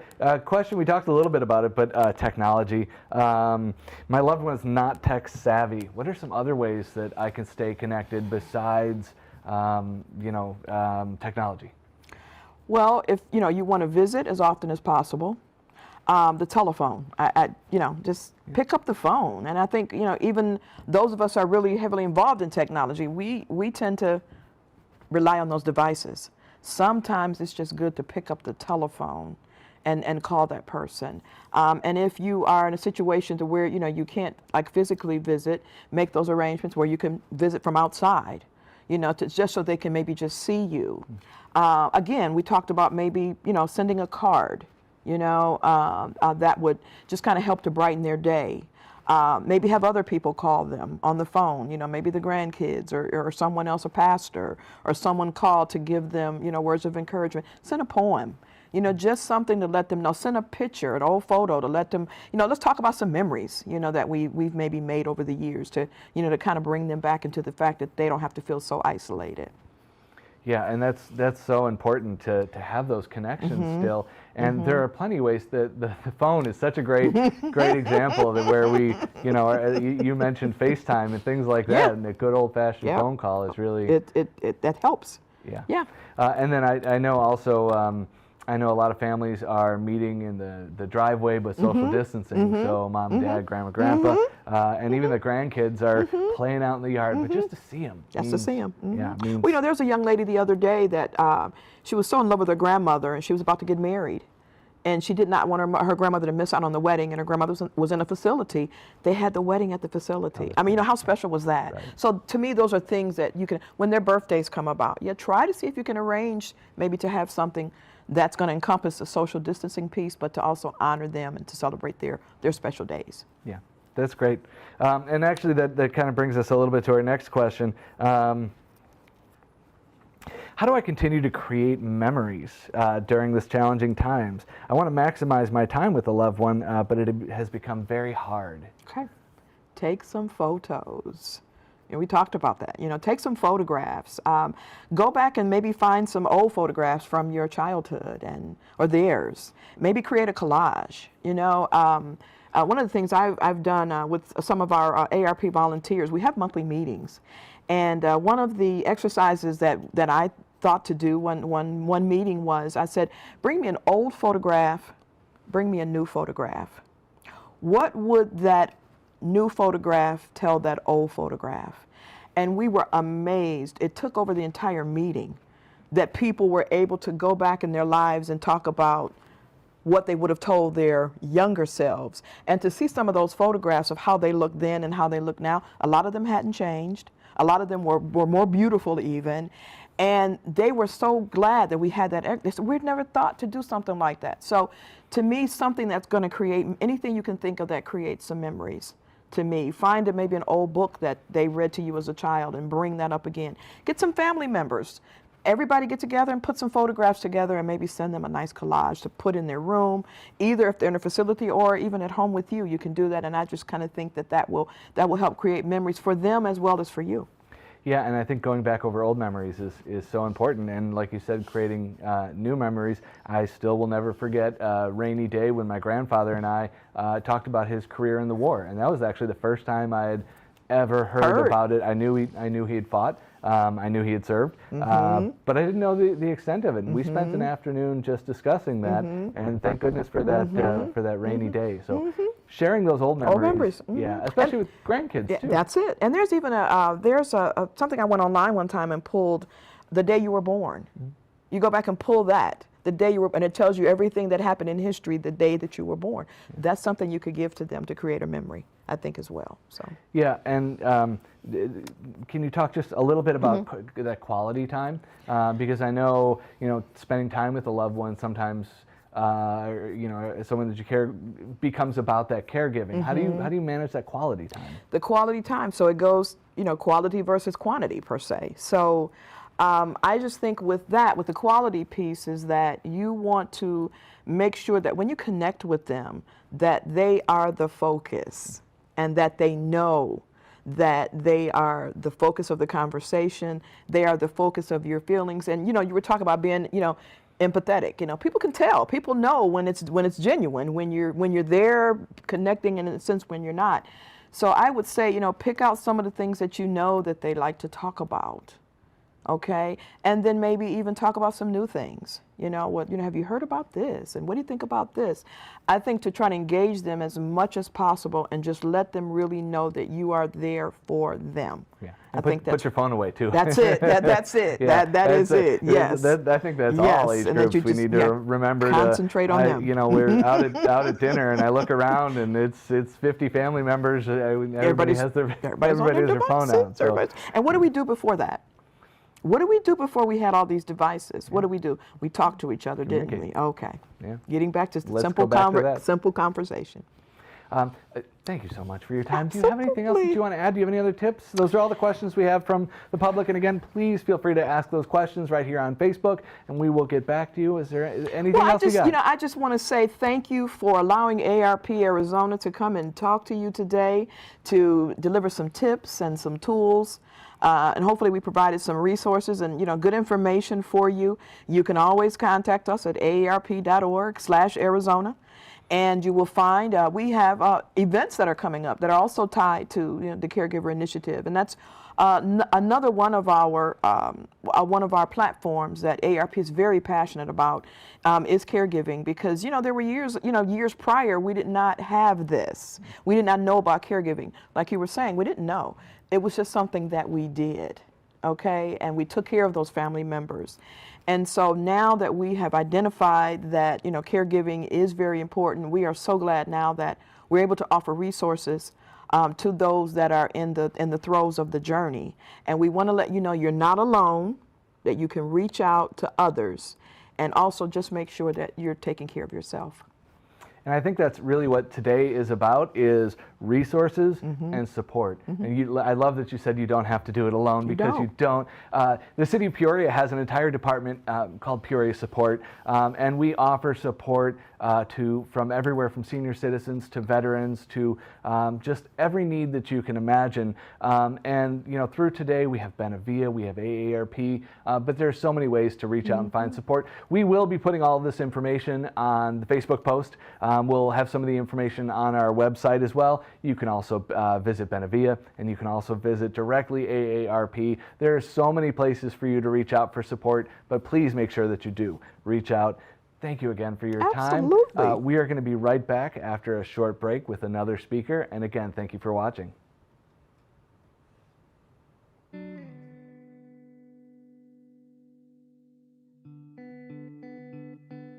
Many of us take for granted the ability to get into our vehicles and drive ourselves to the grocery store or to a medical appointment, the ability to easily change a light bulb or an air filter, or even the ability to leave our home for a lunch date with a friend. Many members of our community are no longer able to leave their homes, and they rely on the help of others to assist with these daily tasks. What I do for Benavia with several of the clients, I do grocery shopping, I do friendly visits, I pick up their mail. Some of the mailboxes are a little bit further than they can go, so I pick up their mail, take it to them. I've picked up medication. I've run some to the doctor, some to the bank, just a little bit of everything. Nearly 90% of older adults prefer to remain in their homes as they age. However, maintaining independence can be challenging for many of our neighbors. My son-in-law put me in touch with Benavia because every summer he goes to Alaska for approximately 3 to 4 months, and he was worried about how I would get along without someone to kind of watch over me. The first time that I met Diane, she told me a lot about herself, and I talked to her too about me and just about anything and everything. And we hit it off okay, and it's been that way ever since. We're each other's angels. She kept saying, "You're my angel, you're my angel." I said, "No, you're my angel." So we're each other's angels. Right? Right.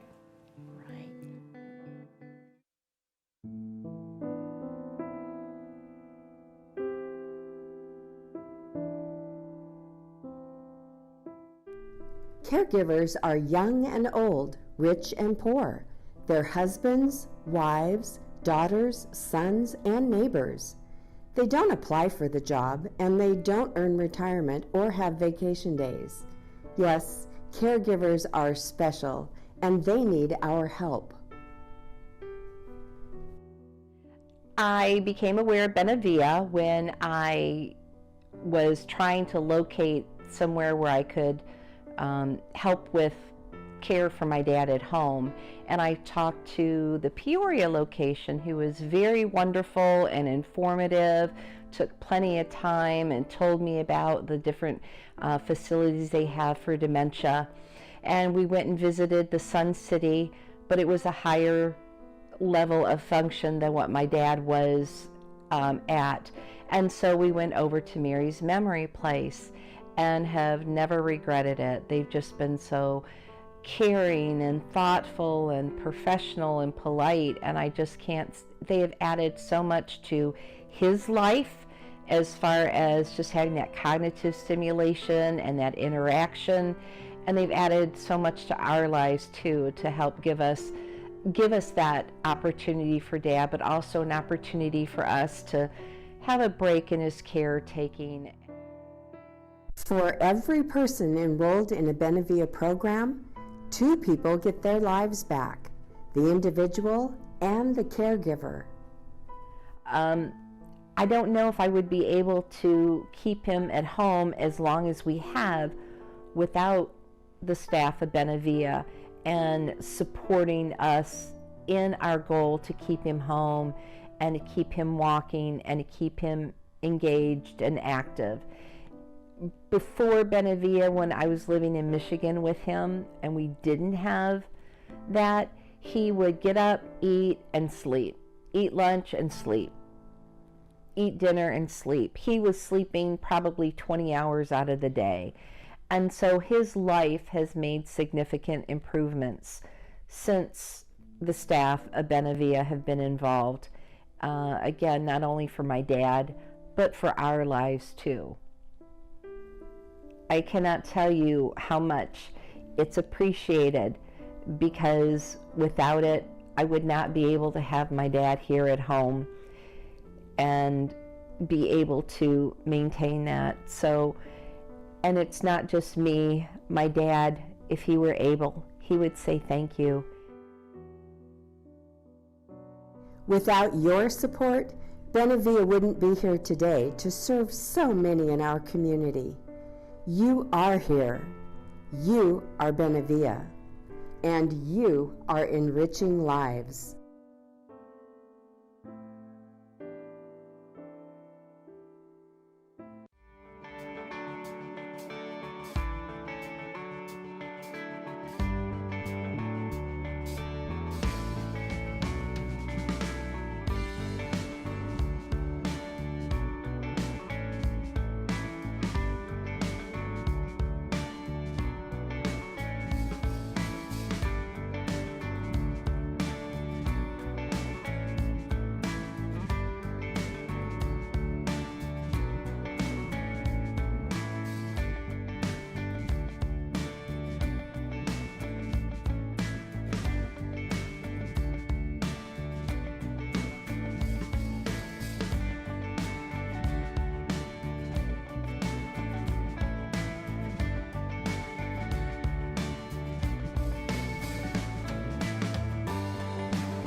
And we're back. This is Tim with the City of Peoria, here with Benevilla Connect, brought to you by Peoria Support. Thank you for joining us. We really are so excited. This is a live Q&A, so if you have questions, post them right here on Facebook, and we will answer them live. And if you're watching this recorded and not live, feel free to post those questions anyway, and we will get back to you. Our next presenter is Connie Danks. Connie Danks received her bachelor's in social science from Bethany College in 1983 and her master's in counseling and psychology in 1994 from National University. She has worked in the helping profession for over 30 years. She has worked many different populations, including eating disorders, addictions, trauma, juvenile delinquents, abused children, and severe mental illness. Connie came to work for Benevilla in 2012 as a life enrichment partner and soon moved up to the director of life enrichment at Mary's Place. She worked at Mary's Place for nearly 5 years and found that she loved working with the elderly. She states, "It is such a privilege to work with people in our society that served our country through the military, labor force, and raising families. Most of them did it right and now need help." Connie has always taken pride in learning from other people she helps. Empathy, understanding, and asking the next question have been the best way to learn about any disease process. Later, she moved into the director of home services for 6 months and then took 9 months sabbatical traveling around the country after the loss of her partner. When she came back, she was offered the position of support group facilitator and program entertainer. Connie has learned many of the old favorite songs that touch the population that she plays for. Since that time, she has developed Benevilla's Life Coach program, increased Benevilla's free support groups. Connie believes that life coaching is the perfect fit for caregivers since it focuses on finding solutions and reaching goals that caregivers sets for themselves. Connie, thank you so much for being here today. We really appreciate it. We appreciate your time, and we appreciate you taking questions from the public. You're welcome. I was actually given a whole set of questions that came through before this event happened. So I pre-answered some of them, so I'm going to go with those questions first, and then if there's any live questions, I'd be happy to answer those. What do I say when my husband asks about someone who has passed? He thinks they are still here. The problem with that oftentimes is that when, say, his mom died, and she's been gone for 10 years, but he really doesn't remember. And usually this is in the later stages. Bringing that up and telling them your mom died 10 years ago is like re-traumatizing them. It's like a brand new loss for them. So it actually doesn't make any sense to tell them the truth. And I know that lots of people have an issue because they've been married for many, many years, and their marriage was based off of integrity and telling the truth. But at this particular point in their life, it's much more compassionate to learn what we call therapeutic fibbing. Many people feel guilty about it, but the reality is that it's sometimes better to be effective than it is to be right. So being compassionate and understanding that is a new trauma for them doesn't give them the truth, but it does help them deal with the emotions behind it. So some of the ways that you can answer those questions are simply by saying something like, well, she's on vacation and she doesn't have access to a phone. That can be really helpful. They can go, oh, well, when is she going to be back? You can say she's going to be back in a couple of weeks.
The Mayor and City Council welcome you to the Peoria City Council meeting.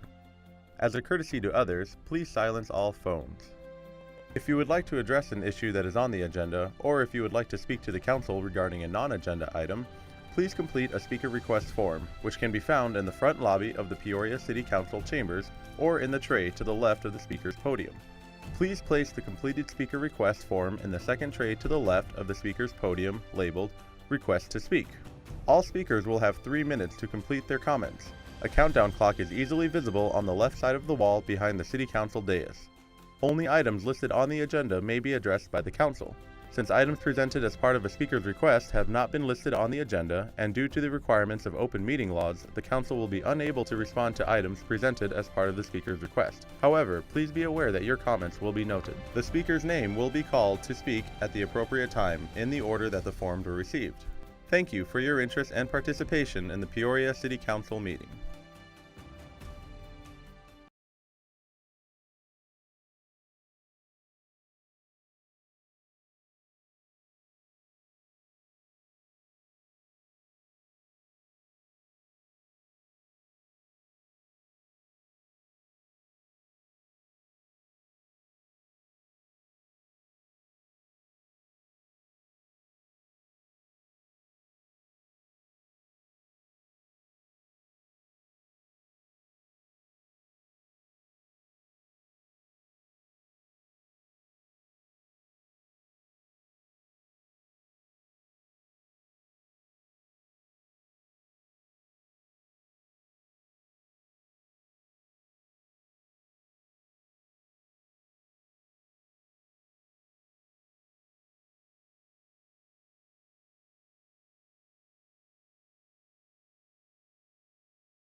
Reintroduce myself. I'm Eric Strunk, Deputy City Manager, and this is Chris Hallett, our Human Services, Neighborhood and Human Services Director. I apologize.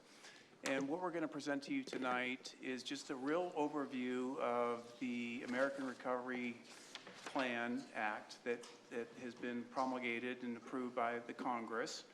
And as a result of this, there is quite a bit of money that has come our way and will further come our way in the near future.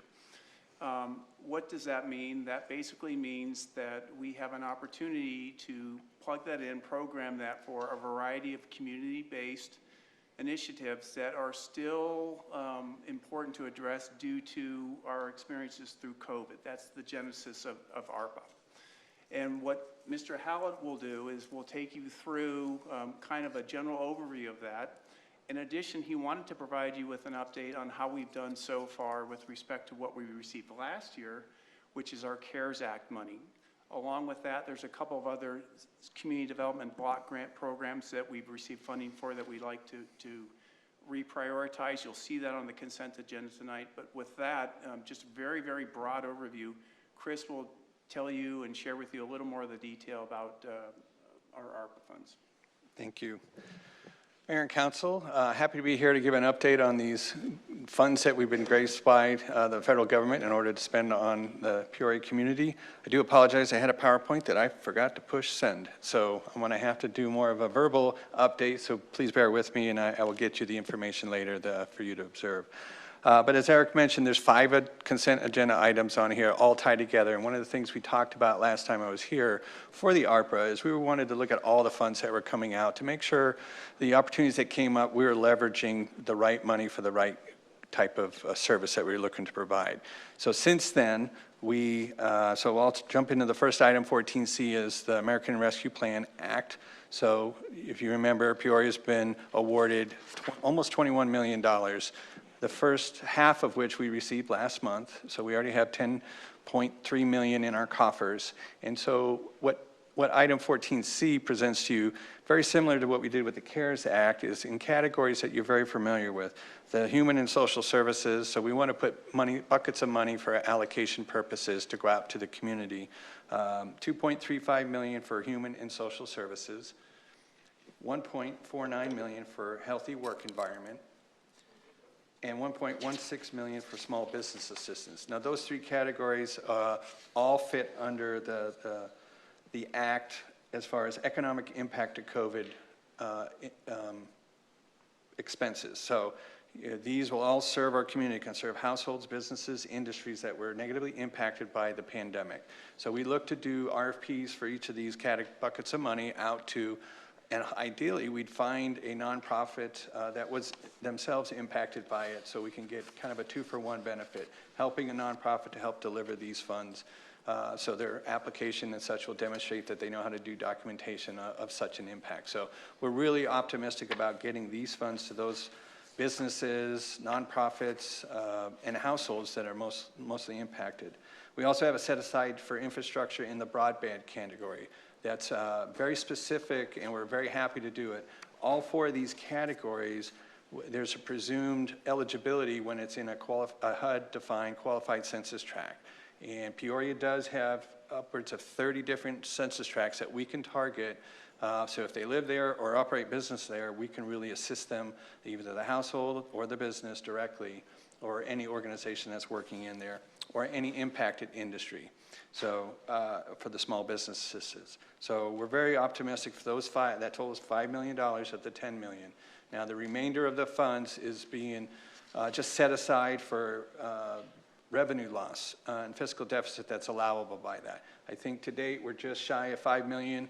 It's very prescribed and formulaic in the act, and we're almost to $5 million, but it's monthly you calculate this. So there'll be more deficits to be able to recover in accordance with that formula in the act. Examples of the health and human services, just to conjure up some ideas. Obviously, any impact or relation to the either economic or the pandemic itself, so we can help with vaccines. Community paramedicine in particular is an area we're going to be providing funds to. Continuation of utility assistance, as we've been doing, and you'll hear more about our other funds. Peoria Promise scholarships on those negatively and disparately impacted for some scholarship opportunities, and then we also have opportunities to help the homeless and other populations that are desperate need of some assistance. The healthy work environment will pertain to public buildings and spaces for sanitation, filtration, any number of things that are going to help a safe environment for our public when they interact with government business. Again, small business will be very similar to what we did with the CARES Act. It could be job training and fairs, technical and financial assistance in particular is going to be ways we're going to do that, either individually as a business or an impacted industry such as tourism, hospitality that have been noted in the Act. And then the broadband, again, is going to be really looking at those qualified census tracts that generally have no broadband connectivity, wireless connectivity, or very low. And the Act specifically calls to raise their uploads and downloads to 100 megabits per second. Many of these have 0 or maybe 25 megabit uploads. So it's definitely going to make an impact. The idea being they want to be able to support those disparate communities that are unserved or underserved, and they have little to no connectivity to be able to work from home and school from home, as we saw through this pandemic. Chris, if I could, real quickly, and on that broadband piece, we won't be doing this, we will not be using our IT department, nor will the city do it. We intend to partner with internet service providers in the community to help us establish either a scholarship, a voucher type program, but we're looking forward to doing that. And Chris has had an opportunity to touch base with a couple of them. They're very aware of it. They've actually inquired to us about how can they help make this work in our community. So we really think that's going to be a good fit. It's a little different for the city, and that's why I wanted to highlight that. But we will be working with our internet service providers on that. So again, that item's on 14C consent today. Any questions on the American Recovery Plan Act?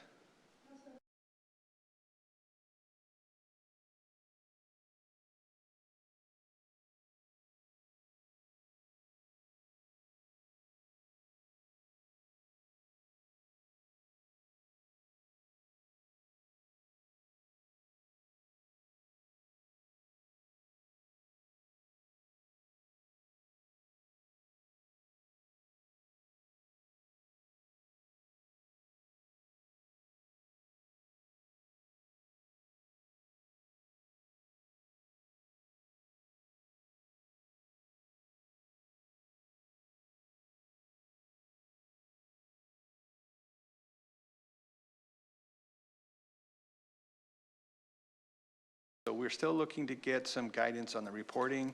We just received some FAQs in June, very, very helpful to help narrow some of the questions and define it, but you're absolutely right. It is very narrowly defined. It's very commensurate with CARES, but if you remember, our CARES funds were a little scrubbed, so we had a little more flexibility. These are direct funded to us, straight from Treasury, so there's going to be strict guidelines for documentation and reporting. Yeah. Well, I'm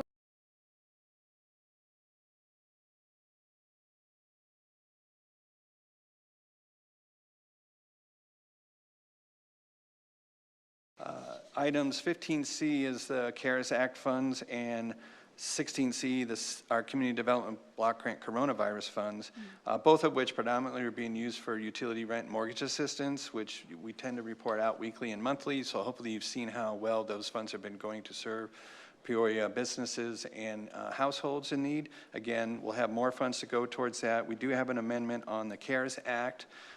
We want to It was a portion between utility assistance and rent and mortgage, and we exhausted all the rent and mortgage side, so what we want to do is amend the contract with Foundation for Senior Living, who's administering it, to allow these funds to be used for either or in order to best meet the needs of our community.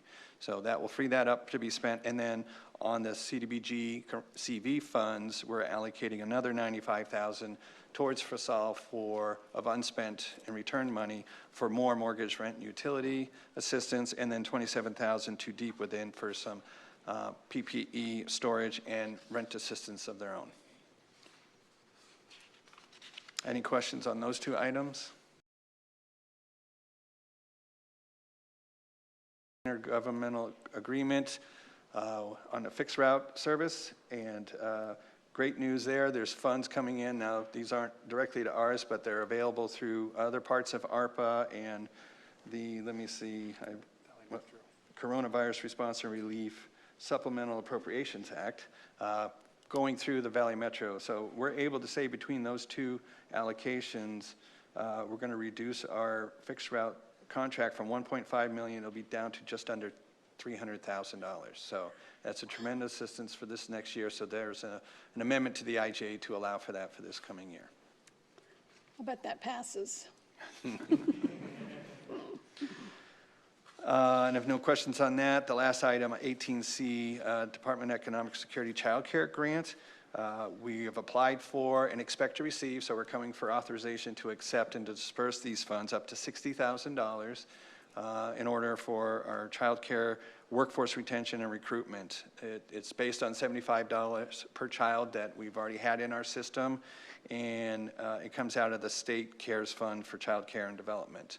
So once we receive that, we'll work very closely with our partners at DES as well as Human Resources here on the best ways to be able to distribute those funds. Any questions? That concludes it. Councilmember Hunt?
Park is very well landscaped and the facilities are first rate. The area with the grass, it really is nice. I was so excited for the construction as I was driving by, and the renovations surpassed my expectations. It's a beautiful park and I love all the new features.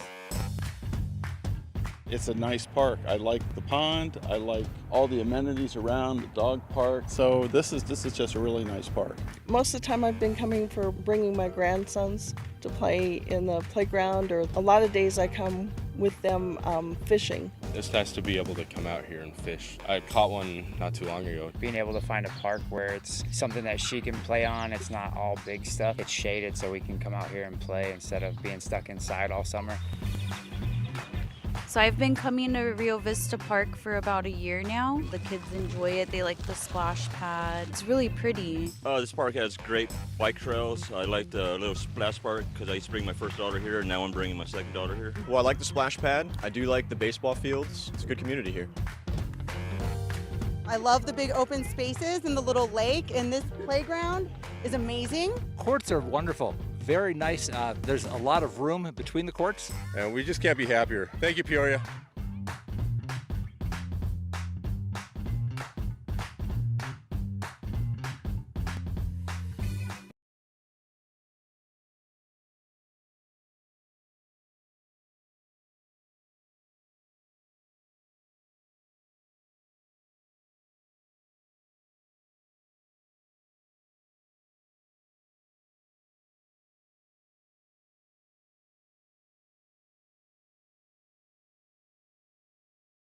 The folks say it, and they don't have to have a microphone in their hand. It happens all the time. We know that those types of amenities are appreciated here in Peoria. Across the country, and since 1985, Americans have celebrated July as the National Parks and Recreation Month. And as you mentioned, Mayor Carlett, the theme this year is Our Park and Recreation Story. And we have the opportunity to highlight the stories of how Peoria is stronger, more vibrant, more resilient because of our parks,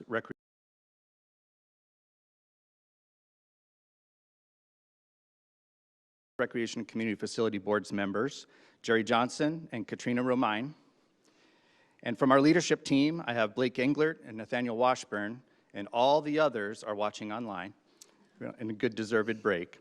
I do wish to commend, recognize, and express my pride in the over 130 full-time staff and the 220 part-time employees who are stewards to our trails and our open space, who are caretakers of our parks and neighborhood amenities, who are leaders in our community. Mayor, from sports, whether it's amateur, youth, or professional sports here in Peoria, to our aquatics and our Learn to Swim teams, to fitness and outdoor exercise, all of the folks that bring that together. Even our librarians are getting into the action, promoting literacy at our pools, our parks, and our rec centers. I certainly want to recognize the important connections, support, and services that members of the other departments, Neighborhood and Human Services, Engineering, Planning, Public Works, Public Safety, Office of Communications, great video by the way, Budget and Finance, Human Resources, the Clerk's Office, City Manager's Office. You know what, we should, but we really want to recognize all of the professionals. Every department has a vital role in providing and ensuring that Peoria receives superior public services, and that is parks and recreation. Thank you for the community, thank you for the opportunity, thank you for the community, and most importantly, this proclamation recognizing July 2021 as Parks and Recreation Month. Thank you. Thank you. It's so nice to see how many people love our parks. They sure look beautiful. All right, we will now move on to the consent agenda. All items listed on the consent agenda are considered to be routine or have been previously reviewed by the City Council.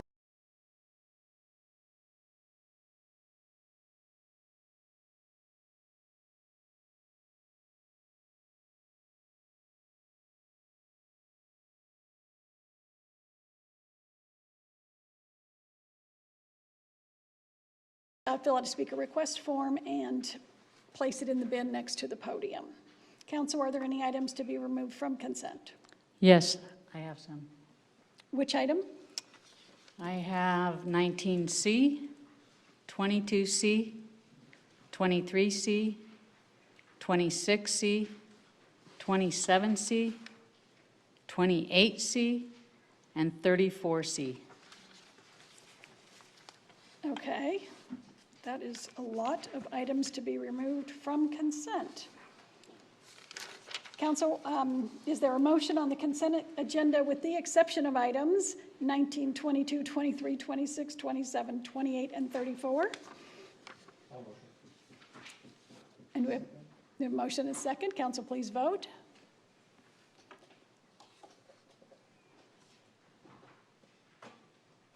And those pass unanimously. So we will begin with item 19C. Council member, what is your preference? Council member? Pardon? We've removed item 19C and now we are Okay. there. What would you like? Sure. So the 19C is contract capital improvement projects, pavement management program, rehabilitation and pavement preservation award contract in the total of $1,451,262 Right. to via Sun Corporation, and the job contract number is ACON 01617. My question is, why is the same job order for a higher amount listed on consent agenda item 27C? That's the first part of the question. Where is the work being performed? Has this ever been before council to vote on, or was it considered or issued through an RFP or an IGA? Those are the first, yeah, I'll start with that. Okay, Mr. Tyne? Great. Well, with us we have Jay Davies, who is our interim public works director, and we'll have some other assistance as needed to make sure that we address the council members' questions. There would be no intergovernmental agreement in a circumstance like this. We can talk a bit about the procurement process that we do have, and Viasun is one of the contractors that we have used from a series of contractors to support us here throughout the city on pavement management. Pavement management, very important to the city, a very high priority. Fortunately, we have a great relationship with a series of different contractors to provide this, but I can pass to Mr. Davies if you have any other additional information or to address the council members' questions. Thank you. Yes, thank you, Mr. Tyne. Councilmember Dunn, Mayor and Council. These two projects are different, although they are in similar areas. They are in the Pine District, in the southeast corner of the city. They are, the nature of the contract is that these contractors come off of the JOC, or the job order contract, so they're predetermined. They bid on a regular basis, and then they're on a job order contract basis, and we put the projects out to the folks. Right now we have 2 contractors who are on that list. The same contractor is bid for both of these. The other contractor, which is Nesbitt, they are involved in a lot of larger projects in other cities that are offering them, again, much larger jobs at this time. We do anticipate having some projects that this other contractor will take on in fiscal year 22 here coming up. So am I to understand that both of these contracts are all in the Pine District, the one for $1,451,000?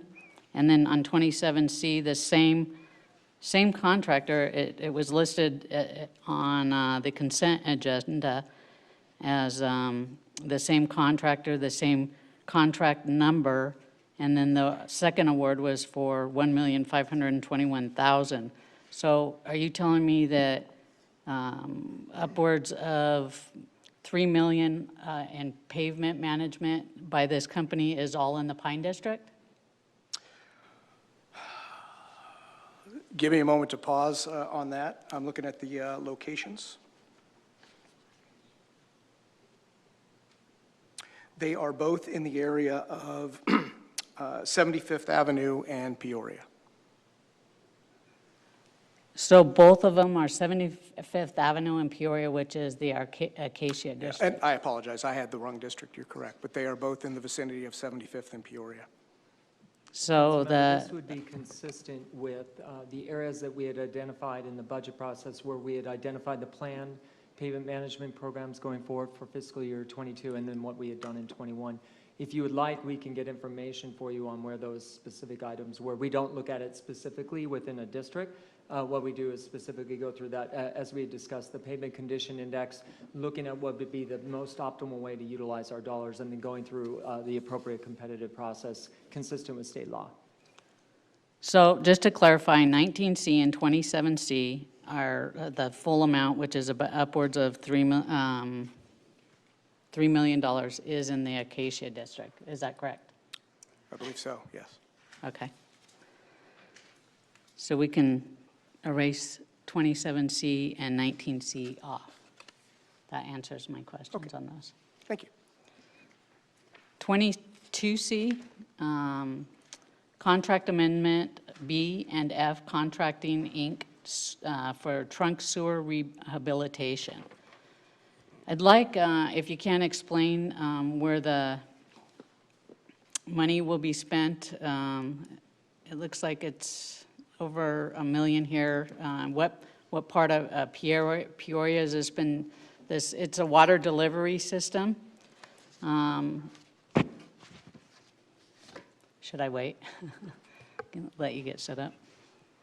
Hi, Mayor and Council, we have Adina Lund, our Development and Engineering Director, can provide a response for the council member. Good evening, Mayor and Council. Councilmember Dunn, you should wait between, and I will announce that so that they have time to get ready.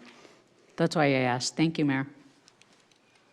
Good evening, Mayor and Council. The trunk sewer rehab program, we hire somebody to analyze our sewer lines throughout the city, and we give them specific grades based on the actual appearance of the sewer lines. They're all videoed, and then we do a ranking on them, and we prioritize the projects.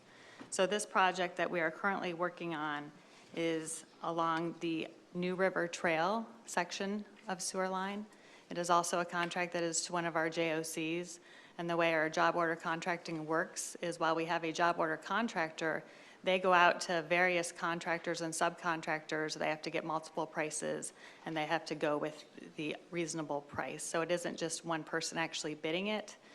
They're the general contractor, but they're getting prices from multiple people. And then we go through those contracts and look and observe that they collected enough prices and that they're reasonably priced. So the reason why I ask this is, you know, I know it's consent agenda, but when we're looking at over $1 million on one part of it and 900 and 16,000, it's a lot to be, you know, put on a consent agenda without having some type of presentation.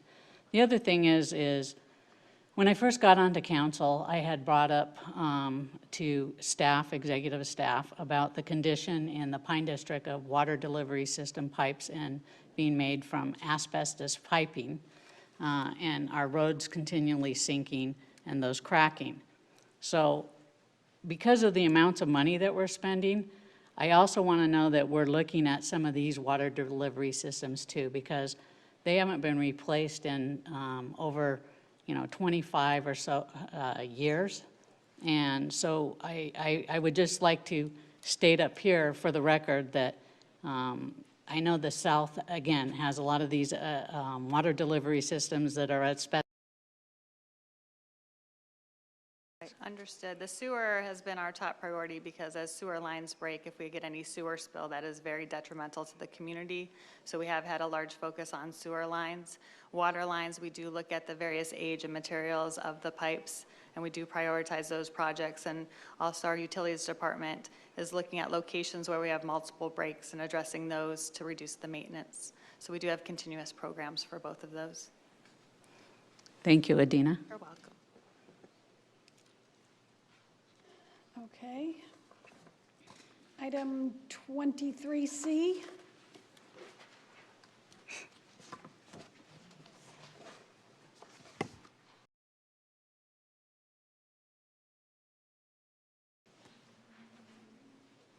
Contract amendment, Yes. City Manager, Councilmember Dunn.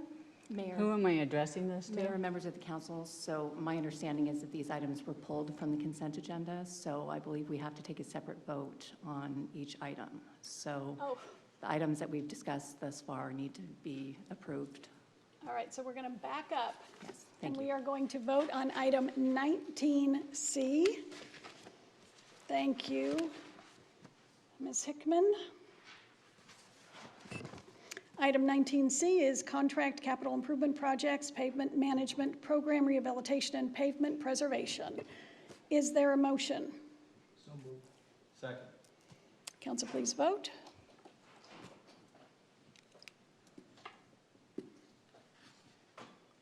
And it passes unanimously.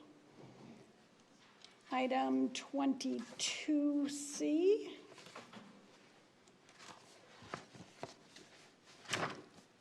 Contract Amendment, BNF Contracting, Inc., Trunk Sewer Rehabilitation.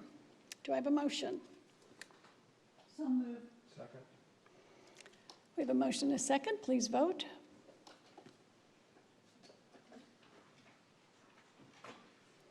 And it passes unanimously. Item 27.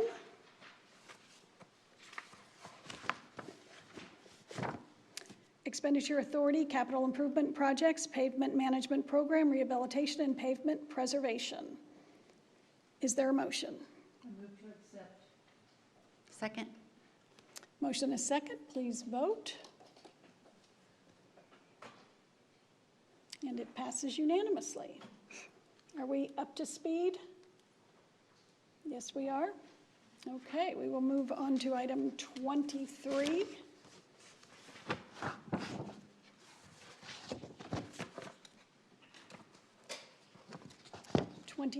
C is Contract Amendment City Manager. Ms. Dunn? I'm waiting for somebody to address. Is there anybody to address? There or is just no the one. Body as a whole? No, Okay. it's just- I didn't know if it would be the attorney. 23C, Contract Amendment, City Manager Discussion and Possible Action to approve the amendment to the terms and conditions of employment agreement with the city manager. Can I have somebody let me know the total spending or the amount of this contract renewal? What the raise and compensation package, total comp salary, bonuses, vacations, what the annual cost will be to the city? Okay, obviously, we don't have somebody from staff who is in charge of this. Is it in your packet? Well, I know what was discussed in executive session. Right, but So I that's don't- not an issue. What, is it in your packet? I mean, if you want to read it out loud, is that what your goal Well, is here? no, that's not my goal. What is your goal? The goal is, as far as I'm aware, it's a percentage of an increase that we've given so far. Am I allowed to say that percentage, Vanessa? So I would just make sure to refer to what is in the public record. So if there's an attachment to the agenda, but what was discussed in executive session remains confidential. So if you're acting on something this evening that's in your packet, that's something that you can discuss with what's actually listed in what's in your packet. So I guess my point is the COLA for employees that we're giving raises to at the city is a 1.5%. I do have a little bit of concern with some of the amount of raise that we're giving here. And the reason why is because, we have police and fire that are not getting the same type of compensation increases. I do know that our city manager did skip a year of not getting a raise. But at a 1.5 COLA, that's 3%. There's quite a bit over and above that. And so my point is that I'm making is that I think the people that keep us safe, and we're having a hard time keeping police right now. We don't have enough. That's one of public health and safety is council's #1 priority, or one of the main priorities. We don't have the amount of police officers that we should have. And we are losing people to other cities. So again, at a COLA, cost of living adjustment at 1.5, the percentage going to our city manager, and no judgment on job one way or the other. All I'm saying is it's very high compared to what we're paying our public health and safety, and I think we also need to take that into consideration. Thank you. Okay. So I would like to say, just in the interest of factual information, our police and fire are represented employees. They have contracts based on their union. They have received much more than 1.5% in increases, and they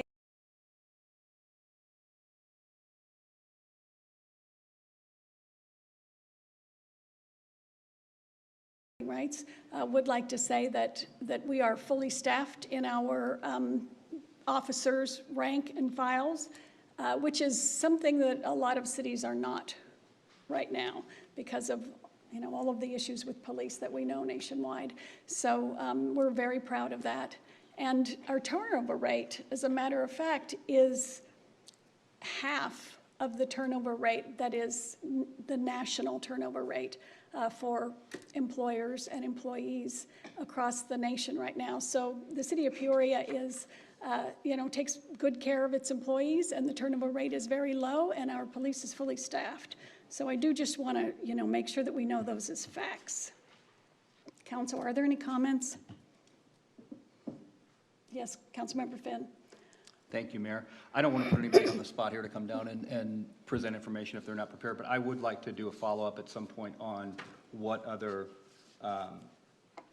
groups received in merit increase, because I do the quick math here, and it just seems like it's at 1.5%, it's a 2% merit increase. And if I remember correctly, I've slept a few times since we had these discussions, but I believe 3.5% per year, since we skipped a year, is lower than what other increases were. But I don't want to put anybody on the spot unless they feel compelled to jump into the fire pit here.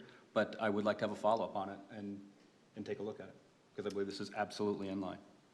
And I will also just say, while I have the microphone, I think the city has done a phenomenal job of developing a strategic and cogent compensation plan where we try to be in a certain percentile of, for lack of a better term, competition, because we're all competing for the same employees in the market, whether it's a city manager, whether it's police officers, it's fire. We have a cogent strategic plan to do that. And as I look out into this audience and see what this city has developed and the staff out here, I think we've done a really good job competing and bringing in the best of the best. That's my opinion. Thank you. Leave it at that. Okay. If there are no other comments, then we will vote on item 23C. Move to approve. We have a motion and a second. Please vote.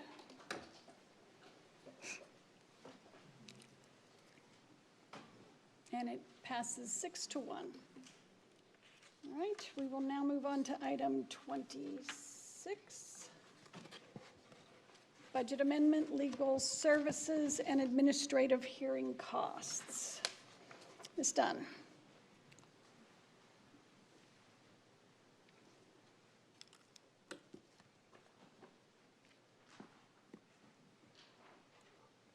So on item 26C, budget amendment for legal services and administrative hearing costs, the possible budget amendment of $365,000 from the risk fund contingency account to pay for the judgment issued against the city for the case the city lost in the Arizona Appeals Court case, Schreiers et al. Versus Carlott. I would like to know, are these fees to pay for the council's opposing attorney fees?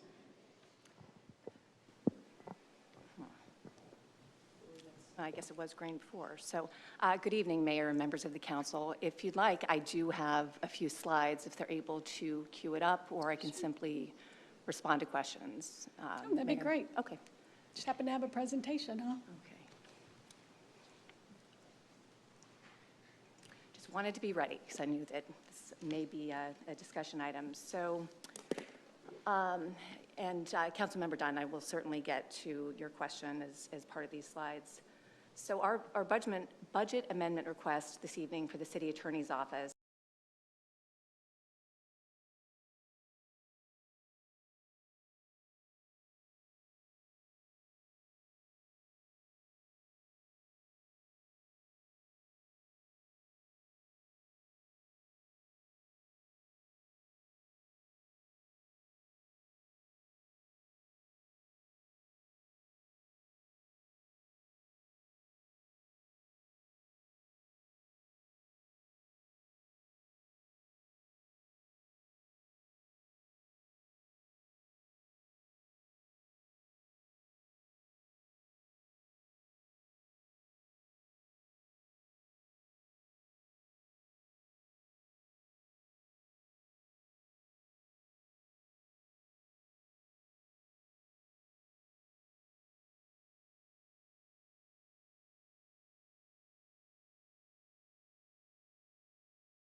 I was explained that this was legal when, I wasn't on council then, but when it was voted for, it was legal, and then now it's technically not. Is that correct?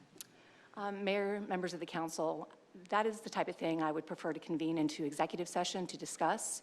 However, if the council would like me to give legal advice on the public record, then I can move forward. But that is legal advice from your city attorney, and I would prefer not to answer that question. Thank you. That is, would you like my opinion on that? Yes, ma'am. Thank you. Thank you. I'm happy to give it. We did enter into something that was legal at the time. Goldwater has an agenda. I am not ashamed to say that Goldwater has an agenda. Their goal has always been to change the gift clause, to expand the gift clause, and they were able to take this case and do so. So we entered into something that was perfectly legal at the time. It was under the advice of our attorney at the time, and we entered into something that obviously the two lower courts also agreed was legal at the time. Goldwater was, once they got to the Superior Court, the vice president of litigation used to work at the Goldwater Institute, now is a member of the Superior Court. And so, the Supreme Court, excuse me. And so, you know, they were trying to work their way up to that court, and they were successful in doing it by appealing every single time.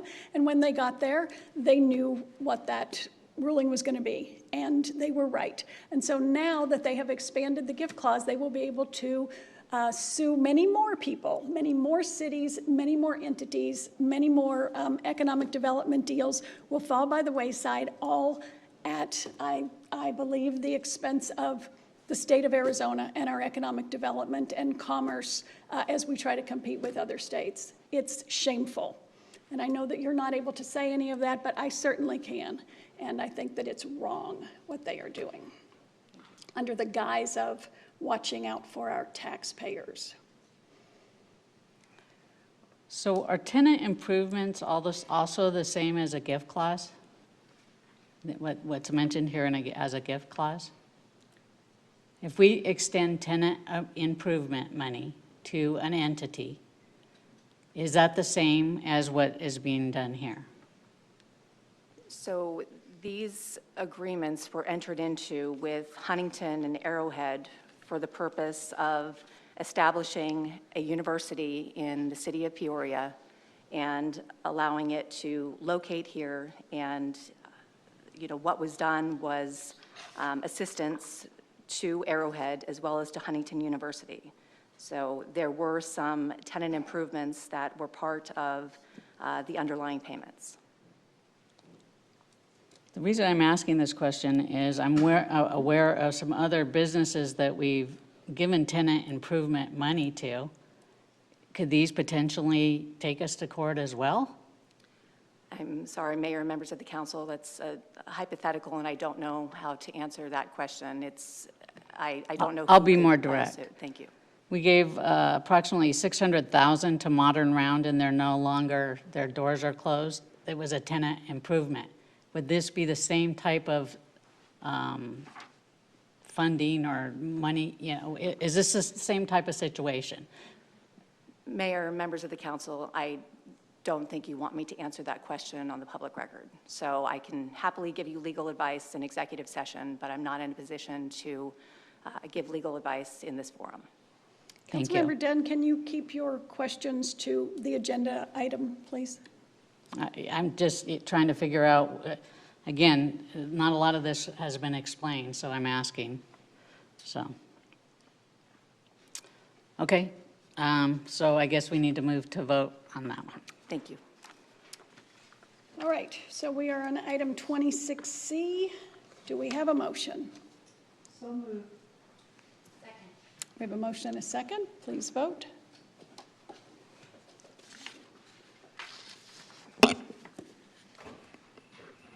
And it passes unanimously. Thank you.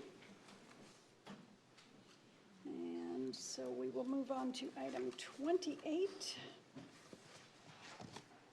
Fiscal year 2021, second and third quarter budget amendments and carryovers.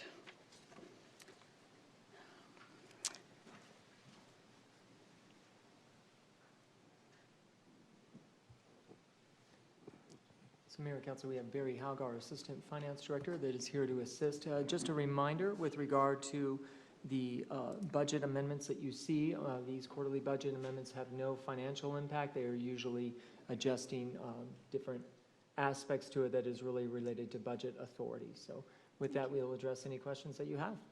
Thank you. So Do you have some specific questions? So 28C, fiscal year 2021, second and third quarter budget amendments and carryovers. Can you please define and explain what these carryovers are and the amounts? Yes, Mayor and Council, the carryovers would be on the backup information, and I'll get to. So there were two of them, it looks like, for operating carryovers. One was in the Public Works Department. They didn't quite finish the office space reorganization that they had intended in FY20. This is carrying over the money so they can complete the project. The second item it was an IGA with United Health. They had some unspent budget from FY20, and then in order to spend it in 21, we have to bring the budget into the new budget for FY21. And so this item was approved by Council in September 3rd of 2019 for the 20 budget. Wasn't quite spent completely, and so we carried over $106,000 to be spent. Thank you. That satisfies what I asked.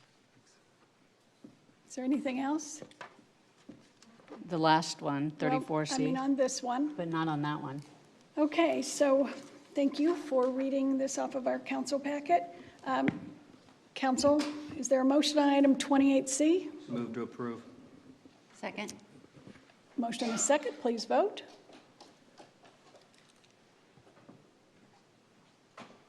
And it passes unanimously. All right, item 34.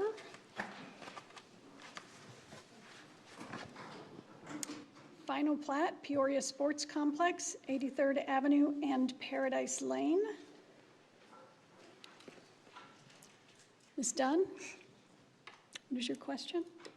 So 34C, final plat, Peoria Sports Complex, 83rd Avenue and Paradise Lane, discussion and possible action to approve a final plat of Peoria Sports Complex. So I am, as I stated, extremely concerned with the approval of this, as the Goldwater Institute has already made a records request. And with hindsight, of the past case, it does cause me concern.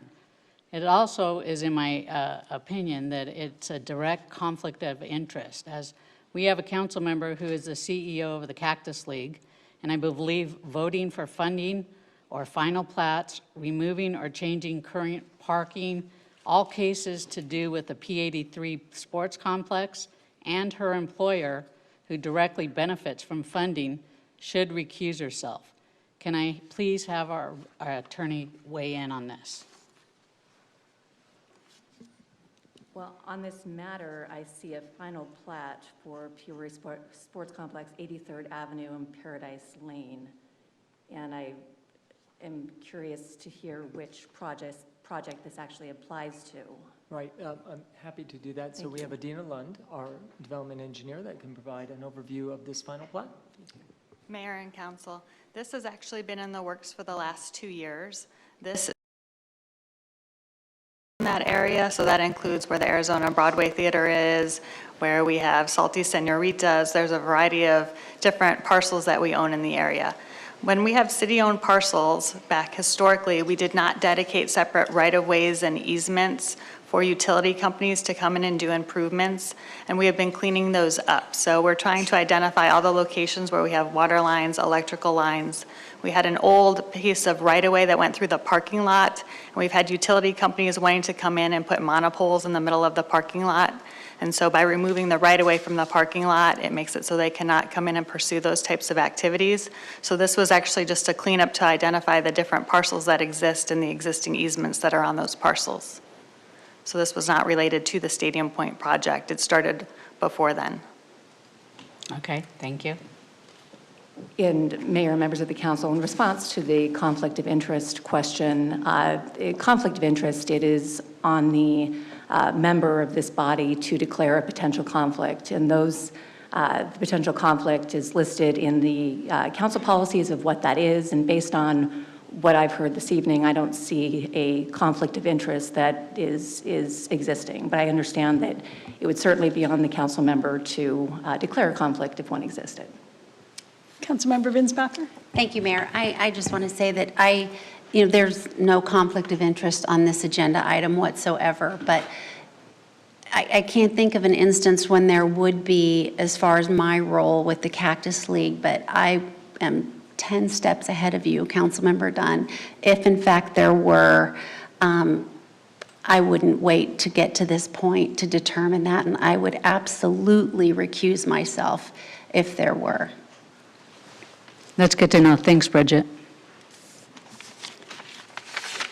Is there a motion on item 34C? Motion is second. Council, please vote.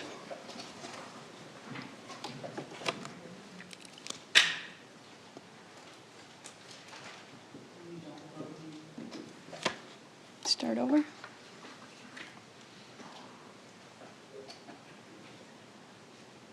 Do you need everyone to vote again?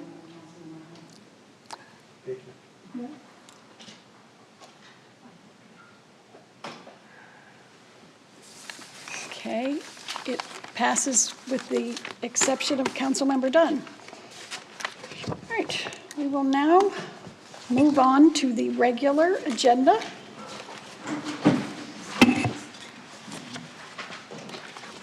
Which is items 37R. Item 37R is the assignment and second amendment to amended and restated development agreement for Vistancia. Mr. Tyne.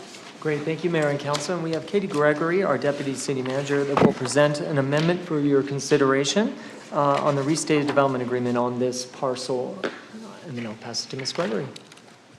Thank you. Thank you. Good evening, Mayor and Council. I'm here to present this evening on an agenda item. I'm going to push this. There we go. Which is the assignment of and the second amendment to the amended and restated Vistancia Development Agreement. That's a mouthful, I know. As you know, the city has been working with the Vistancia development for almost 20 years now. In 2001, we entered into an agreement which was both an annexation and a development agreement that set the tone for a development that was coming into the city that was 11 and a half or almost 11 and a half square miles and over 7,000 gross acres. So huge development coming in, and of course with all of that in a master plan community, lots of entitlements and other obligations and requirements, hence the reason for needing a development agreement to include all of that. In 2012, as you can imagine, as time goes on with any major development like this, 17,000 homes was reduced down over time once they started figuring out what they could actually build on different parcels, down to approximately 10,500. And in doing that, and the reduction in those entitlements obviously triggered the need to relook at some of the development obligations that were in place at the time and provide kind of the impacts of those developments and changes to that development and what that meant to the development agreement. So there was a fully restated and amended development agreement that came forward in 2012. And one item that I want to address, because it's germane to what we're discussing this evening, is that it also included several provisions that the council was part of the council goals and the council interest to create a site in the Vistancia commercial core that was shovel ready for our economic development interests in the city. So what that meant is that we had a provision there that that identified that when a targeted end user was found, the city would put $6.7 million towards, or have in our capital improvement program towards improvements related to getting the Vistancia commercial core, which is the 400-acre parcel, kind of south of Lone Mountain, east of El Mirage Road, and then the 303 on the east side of it. That core was one of our key economic development parcels in the city, where we thought we had a real opportunity to work with the developer to try to market and find a dedicated end user or a number of end users to come and enter into the core. So we had set aside $6.7 million. Part of that agreement was that we would pay for the infrastructure to get it shovel-ready once we had a user in tow. And then we would both go out and work on getting the user. And as part of that, we also, the owner or the developer would provide the city 50 acres of land within the core in order for us to use that as a tool to bring those targeted end users to the city. In 2015, we had to make a slight adjustment because we realized that just saying get it to shovel ready wasn't good enough. We wanted to get it shovel ready and make sure that it was ready to go. So as part of that agreement, we moved up the expenditure of the funds so that we could go ahead and get the space shovel ready, and we had a 5-year term on when we could go out and find a dedicated end user for the Vistancia Commercial Core. And if we didn't find a user, the terms allowed for us to get repaid, or it allowed us to extend for another 3 years. So what we are talking about this evening as part of the Second Amendment is that since over the last 2 years, there's been a lot of changes as well that have occurred, primarily in ownership with Vistancia, but also they've come in and we've learned a lot, right? As the Vistancia Commercial Core continues to get closer and closer to being market ready, we're looking to really kind of refine and define a little bit more clearly what some of those uses are that we'd like to see in the core, and what some of those permitted, the character and the form and what that might look like as we go forward. So working very closely with the master developer, we need a development agreement. We need to update the development agreement by assigning this to the new owners first. They need to be assigned to the obligations of the agreement. But then also, we are asking that we can extend that time frame for their donation to the city for the 50 acres. We'd like to extend that time frame, considering the environment, considering what we're working on. We'd like to extend that to 2030, which would be about another 10 years, plus an additional 5 years if needed by mutual agreement. So with that, we're also looking to get all of those PCD amendments, and they're not going to be coming to Council because they're minor on the PCD side, but the development agreement, of course, is always in the Council's purview and must be approved by the Council, any changes we make to the development agreement. So this is primarily to clean up the assignment to the new owners. It acknowledges the completed infrastructure and all of the things that we have completed already, and it extends the deadline date for the donation of 50 acres to 2030 with an additional 5-year extension. And that's really the purpose of this Second Amendment. So with that, our staff recommendation is that Council approves the assignment of and Second Amendment to the amended and restated Vistancia Development Agreement. Thank you. Council, are there any questions? Okay, well, I appreciate that we are extending the donation of the 50 acres. I think that's critical for us. Hopefully, we will not have to have that go all the way out to 2030. Got a lot of work to do, but yes. Yes, but it's important that we maintain that 50 acres. So there being no further questions or comments, can I have a motion? So moved. Okay, Council, please vote.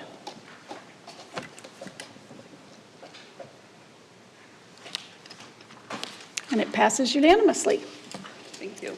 Thank you. And item 38R is budget amendment, continuation of RoboRide autonomous vehicle demonstration project. Mr. Tyne. Great, thank you, Mayor and Council. And Peoria, of course, had worked on our first autonomous shuttle discussion effort in February 2020 with the RoboRide program in the P83 corridor. Of course, we all realize the project ended earlier than planned due to the pandemic, but of course received very positive information, feedback, and press coverage in that short run. So with us, we have the interim chief financial officer and also acting public works director in the past, which was Kevin Burke, to present some action to restart the program. And so I'll pass it over to Mr. Burke. Thank you, Manager Tyne. Yes, I'm here tonight to talk about restarting RoboRide. This was our autonomous vehicle demonstration project that we were able to kick off last year. We were really in the middle of demonstrating some revolutionary smart city technology when this inconvenient global pandemic decided to interrupt that course and suspended our operation. So this presentation will discuss a little bit about what that looked like and how we can best complete the demonstration project. As you recall, we launched this in the P83 area. This was chosen because it really represented a last mile type of environment. And you hear that term a lot, first mile, last mile in the transit world, where you were looking at those environments where people are all coming because there's a common destination and then moving about that last mile to reach it. That made perfect sense in this area because of all the destinations that are visited on that regular basis. We launched in February. Unfortunately, we suspended 30 days later exactly. And the good news is, though, we did accomplish, we had over 725 rides and no incidents in that particular time period. More to the point, what did we learn? We learned some really neat stuff. One of the points, we kind of were expecting that the millennial generation would be the ones that were attracted to this technology. I think what we learned was it was a bit of a shoulder shrug to the millennials. Yeah, this is just what the technology is in today's environment. It was more of a fascination to our baby boomer type generation, and I think they saw some of the opportunities for that technology and their use in their future. One of the other things that we learned, because we did do some survey work, was we had an 88% expressed high satisfaction with the vehicle's safety. Going into this demonstration project, there was a lot of questions about, is an autonomous vehicle safe, and just were people feeling that? And so that was a very surprising and delightful response, that people did find the vehicle safe and really a greater comfort with that technology. Not as good was the vehicle speed. We still had a 57% satisfaction rate, but the vehicle only traveled about 12 miles per hour. Now, we put it in an area that had a speed limit of 25, but the actual speed was usually less because you had speed humps in that area. You also had a lot of turning movements if people were going into restaurants and the movie theater, et cetera. And so that lower speed was suited, but even so, the 12 miles per hour stood out. So that was something that we were taking note. 94% said they'd ride again, and we mainly were attracting novelty riders. So the idea was that people came to see the technology, but they weren't riding it to get from point A to point B. So that was something that we kind of put inside and said, okay, what do we do with that? Adding to that, kind of what do we know? What's happened in this space, in this transit space in the intervening 14, 15 months? Certainly the low-speed autonomous vehicle shuttles have kind of fallen into the category of microtransit. Now, our often hated microtransit items of scooters and e-bikes and things of that nature fall in there, but it definitely is an alternative when we look at this first mile, last mile area. It's also in the same group with some of the local ride hailing and ride sharing. But we also saw that ridership really grows up when you have points of origin and points of destination. And that's always been the intention in the P83 area. As more residential units are building up, the idea of connecting them from their point of origin to the point of destination without having to get into their car and go to this other location. That's always been the intention, and that's certainly seen as a good demographic or a good characteristic of any area that you've run this.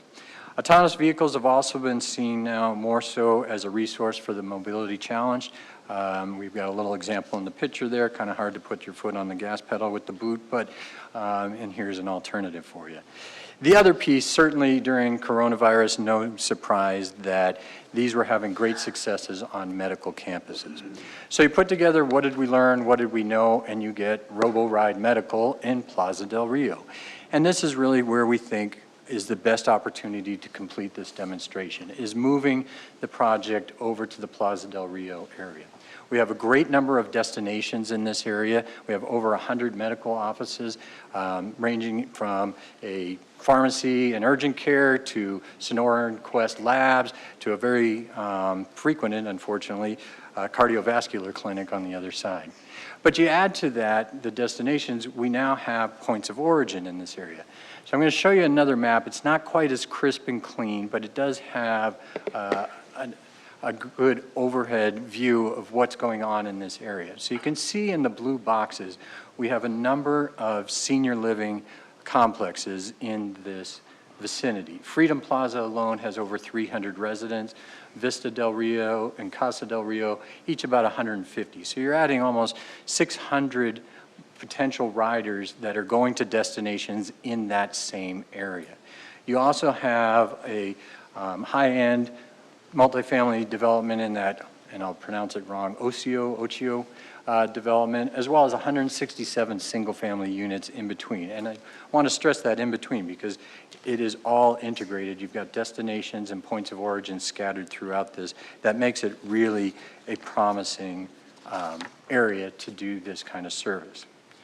Now, the other thing that's evolved in the last 14, 15 months is the next iteration in autonomous vehicles. And so we've seen some technology jumps. We're still not at the point where it is entirely autonomous. It still requires an attendant, but I want to introduce to you Ollie 2.0. This is, the last vehicle was manufactured by a French company. This is actually manufactured by a company that is based in Chandler, Arizona, and right here. Not only do they produce a 100% electric vehicle, but 70% of this vehicle is produced using a 3D printer. So it's pretty amazing technology. Still no steering wheel, still no pedals, but like I said, there is a full-time attendant that'll be on there assisting with those things such as just orienting people to the technology, how it works, answering questions, helping those that may have mobility challenges, a wheelchair, a walker, whatever it may be in this, and then helping with any operational issues that may arise as we go through here. So that would be the vehicle. In terms of the activity, we would look to receive this vehicle and sometime, it may be August, September. We're still uncertain as this is literally hot off the press coming to us. It's going to be a brand new vehicle. So the idea would be operating sometime starting in September, October, and going until March. It would run Monday through Saturday, 6 days a week from 8 a.m. to 2 p.m. Really thought the morning hours represented the best opportunity since that's when people tend to go to the doctor. It's a 6-hour charge, so that's really about the span that it can do in a single charging. It'd be free to ride. Unfortunately, it's not free overall, but we've got some really good structure for this project.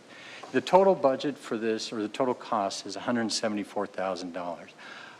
The great news is that we've picked up a partner in this process.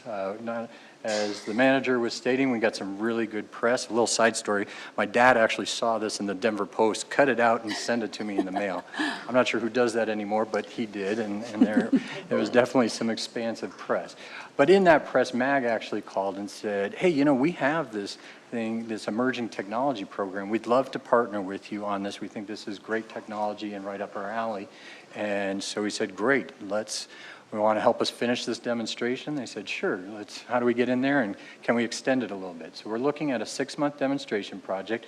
They would pay the majority of it. There's still a $75,000 cost associated with it that Peoria would be responsible, but $20,000 of that is carryover from the first project. We didn't complete the whole project. We had some savings for it. We would carry it over. The other part would be some savings from operational savings that we experienced during this past year. The good and bad of COVID is we didn't spend as much money on transit. We had a number of cutbacks on our services, as well as you saw some pretty significant federal funds that came in that offset some of the expenditures that were anticipated. So what we were looking at was carrying over some of that savings, $55,000 from FY21 into FY22, and appropriating it for this use. I'll also mention, this is where Councilmember Dunn asked me the question of how would this compare to if we had used a POGO unit to provide it. It's kind of a different project in that, you know, obviously we're not looking for a long-term service that at the most efficient cost, but in terms of cost, it would be, if you don't have to buy the vehicle, it would be about 1/3 of the cost. If you do have to buy the vehicle, it'd be about the same cost. But you wouldn't get the match from MAG, obviously, because of the technology. And yeah, that's a big part. Oh, and the idea is to demonstrate the technology and figure out, is this something that we see in our future and should build into our master transit plan as we go forward. So those were good question and the thoughts associated with that. It would continue to be a contract with BEEP. That's who was the provider originally. And so they provide the permits, they provide the insurance, the attendance, the launch and monitoring.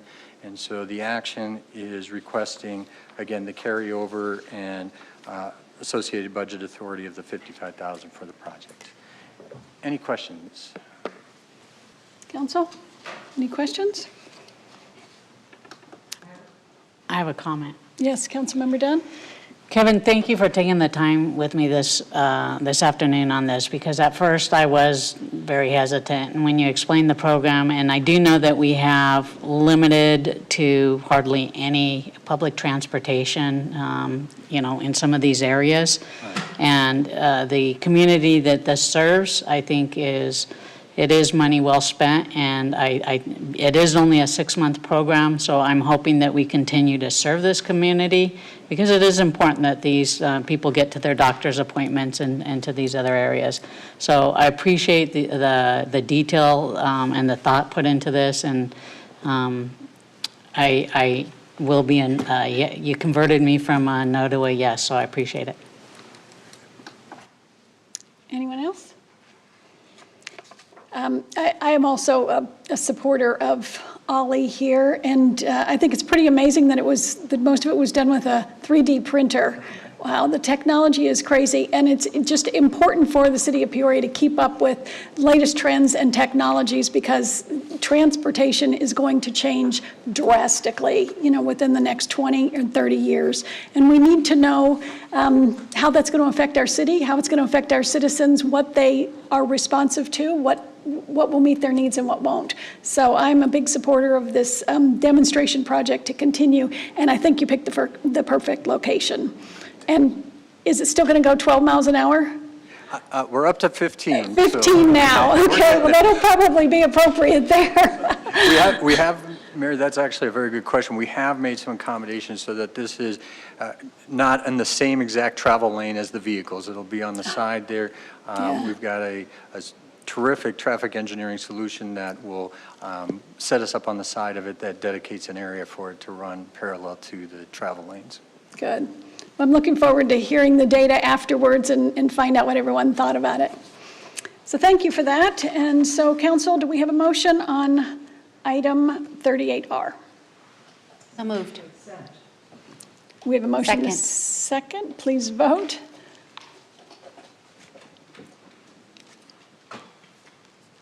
And it passes unanimously. Thank you. Thank you. All right, the next item on the agenda is call to the public for non-agenda items. If you wish to address City Council, please complete a speaker request form and place it in the bin next to the speaker's podium. And we have received no speaker request forms.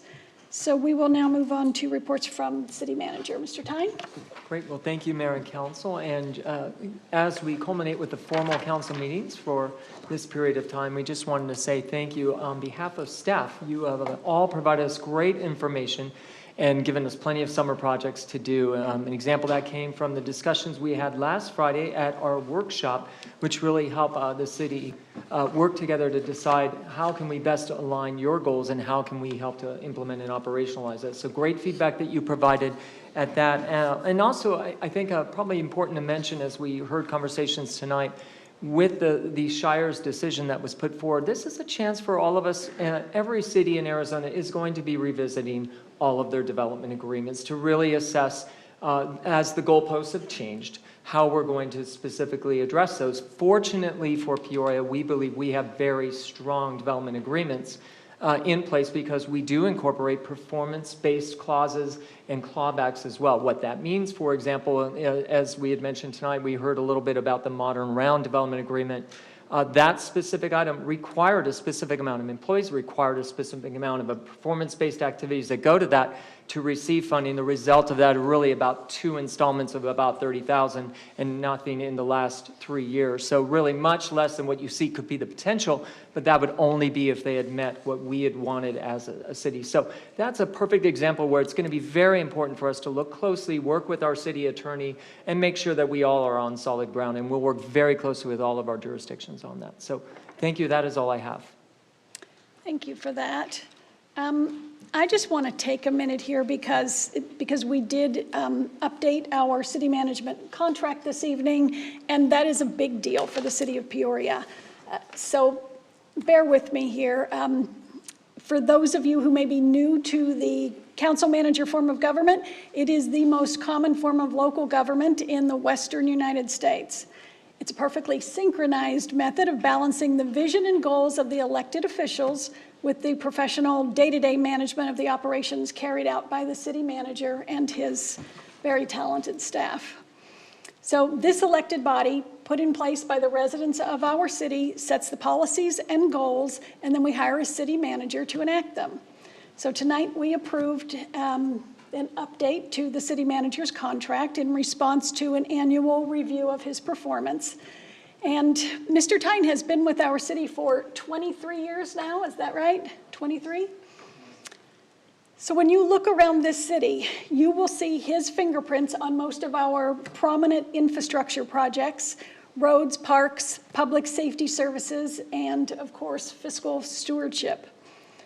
Jeff has incorporated the council's goals into everything he does. His achievements over the past year are a direct reflection of the council vision for the Peoria we want to be, including the completion of the Stadium Point Development Agreement, the Skunk Creek Trail, Paloma Park, art in more public places than ever before in the city of Peoria, a budget that was balanced and then rebalanced to reflect the projected and realized impacts of COVID-19, and very importantly, a giant leap forward on all of our water assuredness for the future of our city. And all of this was during a global pandemic. Proof of an organization's competency is evident during a crisis. If systems and safeguards are not maintained during the good times, weaknesses will certainly be evident during the hard times when we need them the most. When the pandemic hit, the city of Peoria did not fail. Not knowing the extent of COVID's reach, we immediately assessed our resources. We had the financial reserves in place to carry on the core functions our residents expect. We had the technology in place to convert a large portion of employees to remote work locations. We had strong management in place to guide frontline employees to new and necessary safety protocols. We had enough bandwidth to reach out to help our business community and our vulnerable populations while continuing critical public safety and essential services. 2020 was a year like no other, and navigating through a global pandemic is an achievement that cannot be overstated. I am happy to say that we had the right person in place to manage through it. Mr. Tyne, thank you for a job well done. We appreciate everything that you did, and we are happy to have been able to renew your contract. Looking for 24 here. And with that, Councilmember Hunt. I wanted to just take a moment and say goodbye to Peoria fixture in Old Town for probably at least 40 years. For those of you that may not know, Mr. Joe Reed Puckett, age 73, passed away this week due to a traffic accident. And he was known by virtually everyone in Old Town Peoria. He visited every shop. Our newest shop is a coffee shop called 808. He already had established himself there. They called him Uncle Joe. He was that vagabond storyteller of old.